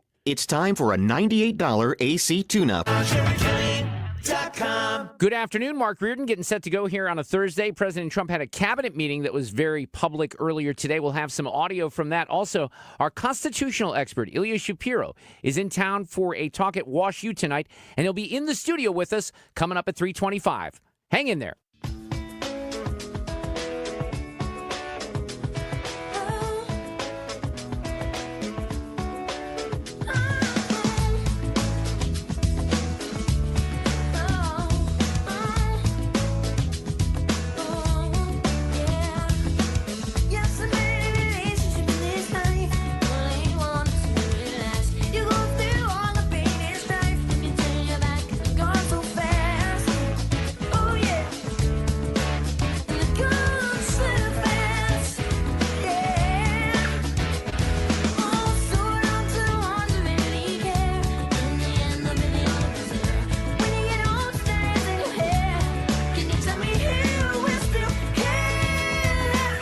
Welcome back to the Annie Fry Show. Hard for me to interrupt Mbop there because that's a banger. We're playing X's and Y's. That's a segment that we are adding to the rotation. As Kate said, she likes it. She says we should keep it up. We've been kind of accumulating these questions, and we thought we did it once and it went well, and we thought, well, we'll just keep jotting these down in our notes, and when we have enough, we'll do them again. Trisha had a meeting during Annie, Are You Okay? So we thought we'll do it now. But I think we might add it in maybe Tuesdays or something in the 2 o'clock hour. So if you do have any X and Y questions for us, you can always put them in the YouTube chat. We will jot them down and include them in the segment. You want to start, Brad? Yep. I want to know, why is mansplaining really a big issue, or is it just like an oversensitivity? I like this question. Deserves a proper answer. Just like mansplaining. Isn't it oversensitivity? I didn't take it that way. That was. I'm sorry. I'm not explaining anything. I'm curious. I'm just being oversensitive about question. Listen, Annie, let me explain to you. Yeah, please. Will you break that down to me? I'm not really quite smart enough to understand. Explain mansplaining to her.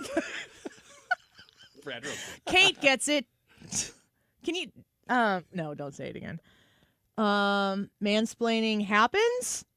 I wish I could do individual polls while we were doing this for the men and the women in the audience right now. That would be fun. Mansplaining absolutely happens, and I would venture to say, ladies in the chat, comment and tell me if you agree with me.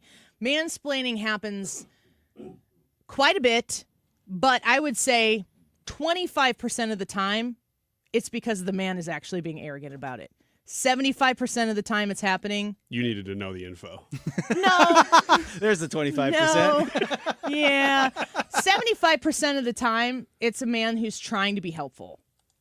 And the assumption that is made on the explanation that's being provided is just a little jump the gun. And I don't know, to me the question is always, if I were a man in that situation, would he have felt the need to break it down like that for me? And, I mean, it happens. It definitely does happen. But I really think it's the rarity that the man is like, hey, dumb woman, let me break this down so even you can understand. I don't know if that's fair. Ladies in the chat can tell me. Anything you want to add? Did I do okay?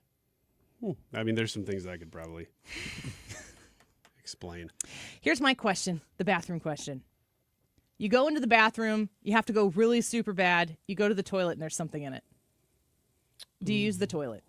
Yeah, you got to flush it first. Well, it depends on how dirty it is. Because it's not just that, is there a log in there? Oh, no. No. It's I is that didn't it? specify. It's night. It's target practice. No. Holy cow. Ender. Can you break it in two?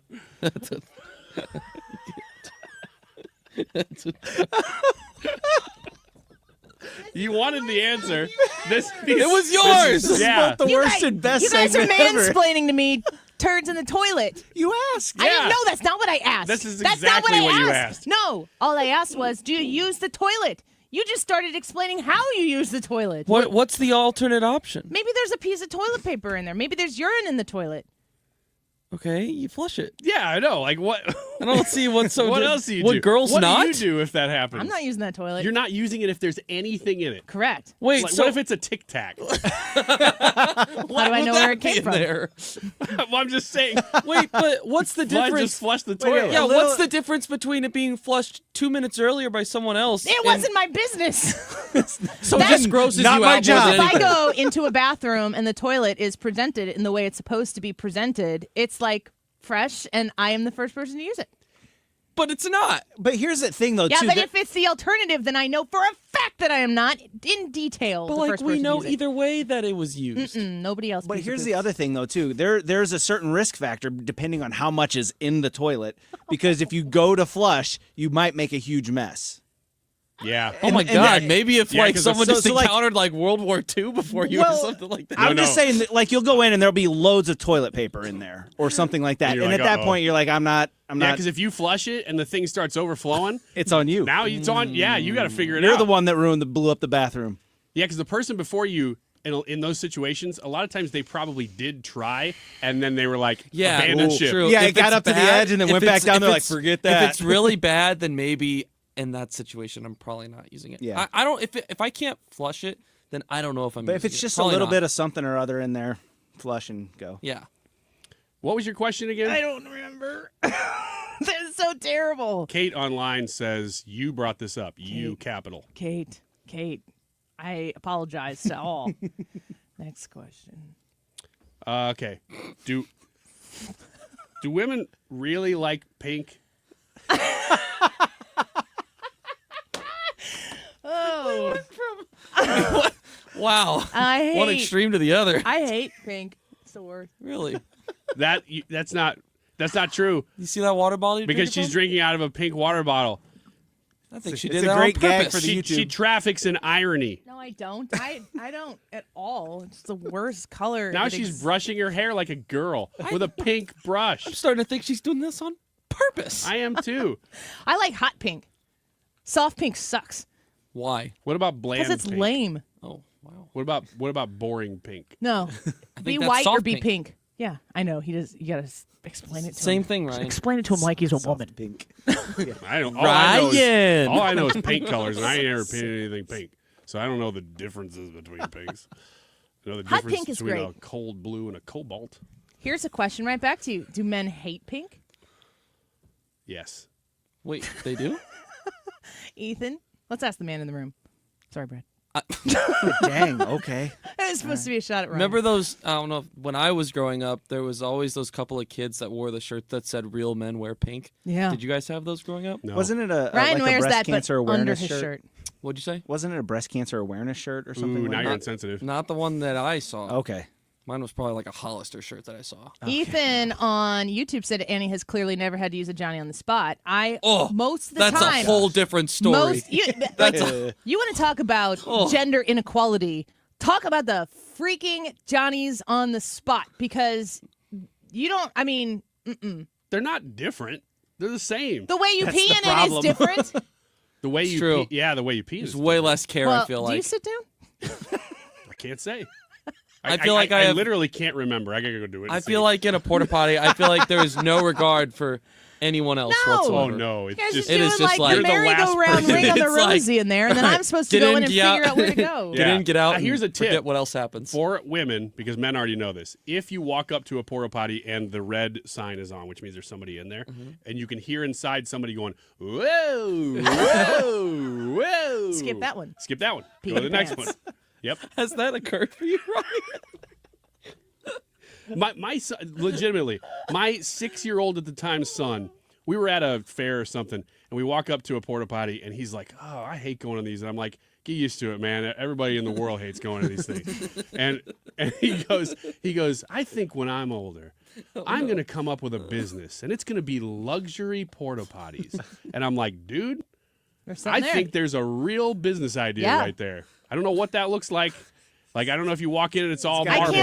I can't believe that a porta potty setup exists. I can't believe that you can, as a civilized American citizen, be exposed to that type of stuff. Yeah, I think we're going to look back on today's porta potties as if it was the Dark Ages. Did you say portal potties? What are you doing I think that's there? what he's saying. He's very, It goes being into very the soft ether. on the first tee. Porta potties. And you guys have another question before we get to the poll? Well, Stargate SG-1 is on my mind because I was talking about portals. Are you That's a boy thing, not Are a you girl a thing. huge Stargate SG-1 fan? And what do you think of Teal'c?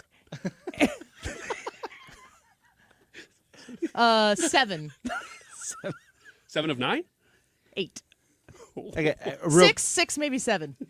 Okay, I got a Go for really it. quick one. In the office, in the women's bathroom, there is a couch in there. Have you ever been in a bathroom, like just a normal public restroom, Annie, that has like couch or furniture in it? There's no couch in this bathroom. Not in this one, Any. but just in general, any. Have I ever been in a women's restroom that has a couch? Like a women's public bathroom Have that you ever has slept on it?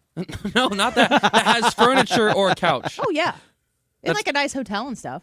I don't know. I've ever seen that in the dude's room. And I've never seen a It's couch. because we're in the bathroom hiding from our men. Have you ever, is it a pull-out couch? Or is it just a regular? It's a double-decker couch. I just want you to understand that what happens in the women's restroom is not what you think at all. It's not like Well, gossiping going on in there. You're assuming a lot. I'm No. talking about like really kicking your heels No. off and taking a load There off. is no pull-out bed that I... What? Yeah, what kind of Man, I'm tired. Well, you've listened to I'm the gonna go last take a X's nap and Y's in segment. the bathroom. I made it again. I can't miss. Oh, Nobody knows what you're talking about. I'm It's throwing true. stuff in the trash can that's way far away. I'm And like you're 6 super for impressive. 6. You're like Caitlin Clark. Yeah, lately. exactly. Amazing. From the logo. 2-2. Ethan, you want Rebecca to give us the Lobo. result? Gladly. 254 votes on today's YouTube live chat poll. Who will win? China, USA, the USA. Both or neither. We're all losing it. 76% say the USA.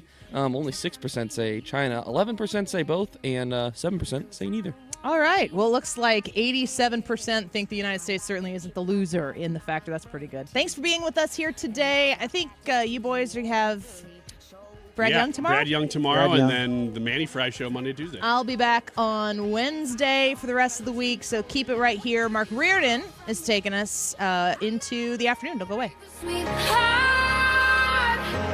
St. Louis homeowners, are you thinking about upsizing, downsizing, or relocating this year? Hey, it's Mark Cox. When life happens and you need to sell your home, I recommend you talk to my friend and trusted realtor, Gloria Liu, with Your Home Sold Guaranteed Realty. Gloria understands every seller situation is unique. That's why she has created custom programs to fit every home seller's needs. Many people move out of necessity, like for a new job or financial challenges. That's why Gloria created her guaranteed multiple cash offer program, giving you up to 6 of the best offers with at least one at 100% of market value, or Gloria will pay you the difference. Plus, you sell faster. Gloria did this for the Miller family in Clayton and got them more money than they were expecting and within their time frame. She did it for them. She can do it for you. Get your offers today by calling Gloria Liu at 314-325-6888 or visit GloriaHasTheBuyers.com. That's GloriaHasTheBuyers.com. Gloria and seller must agree on price and possession date. Get ready, St. Louis. The largest walk for wishes in the nation is back. Join us on May 3rd at Energizer Park in downtown St. Louis for the Walk for Wishes and 5K race presented by Spectrum. Run, walk, roll, or stroll and celebrate the power of a wish with a 5K race or 1 mile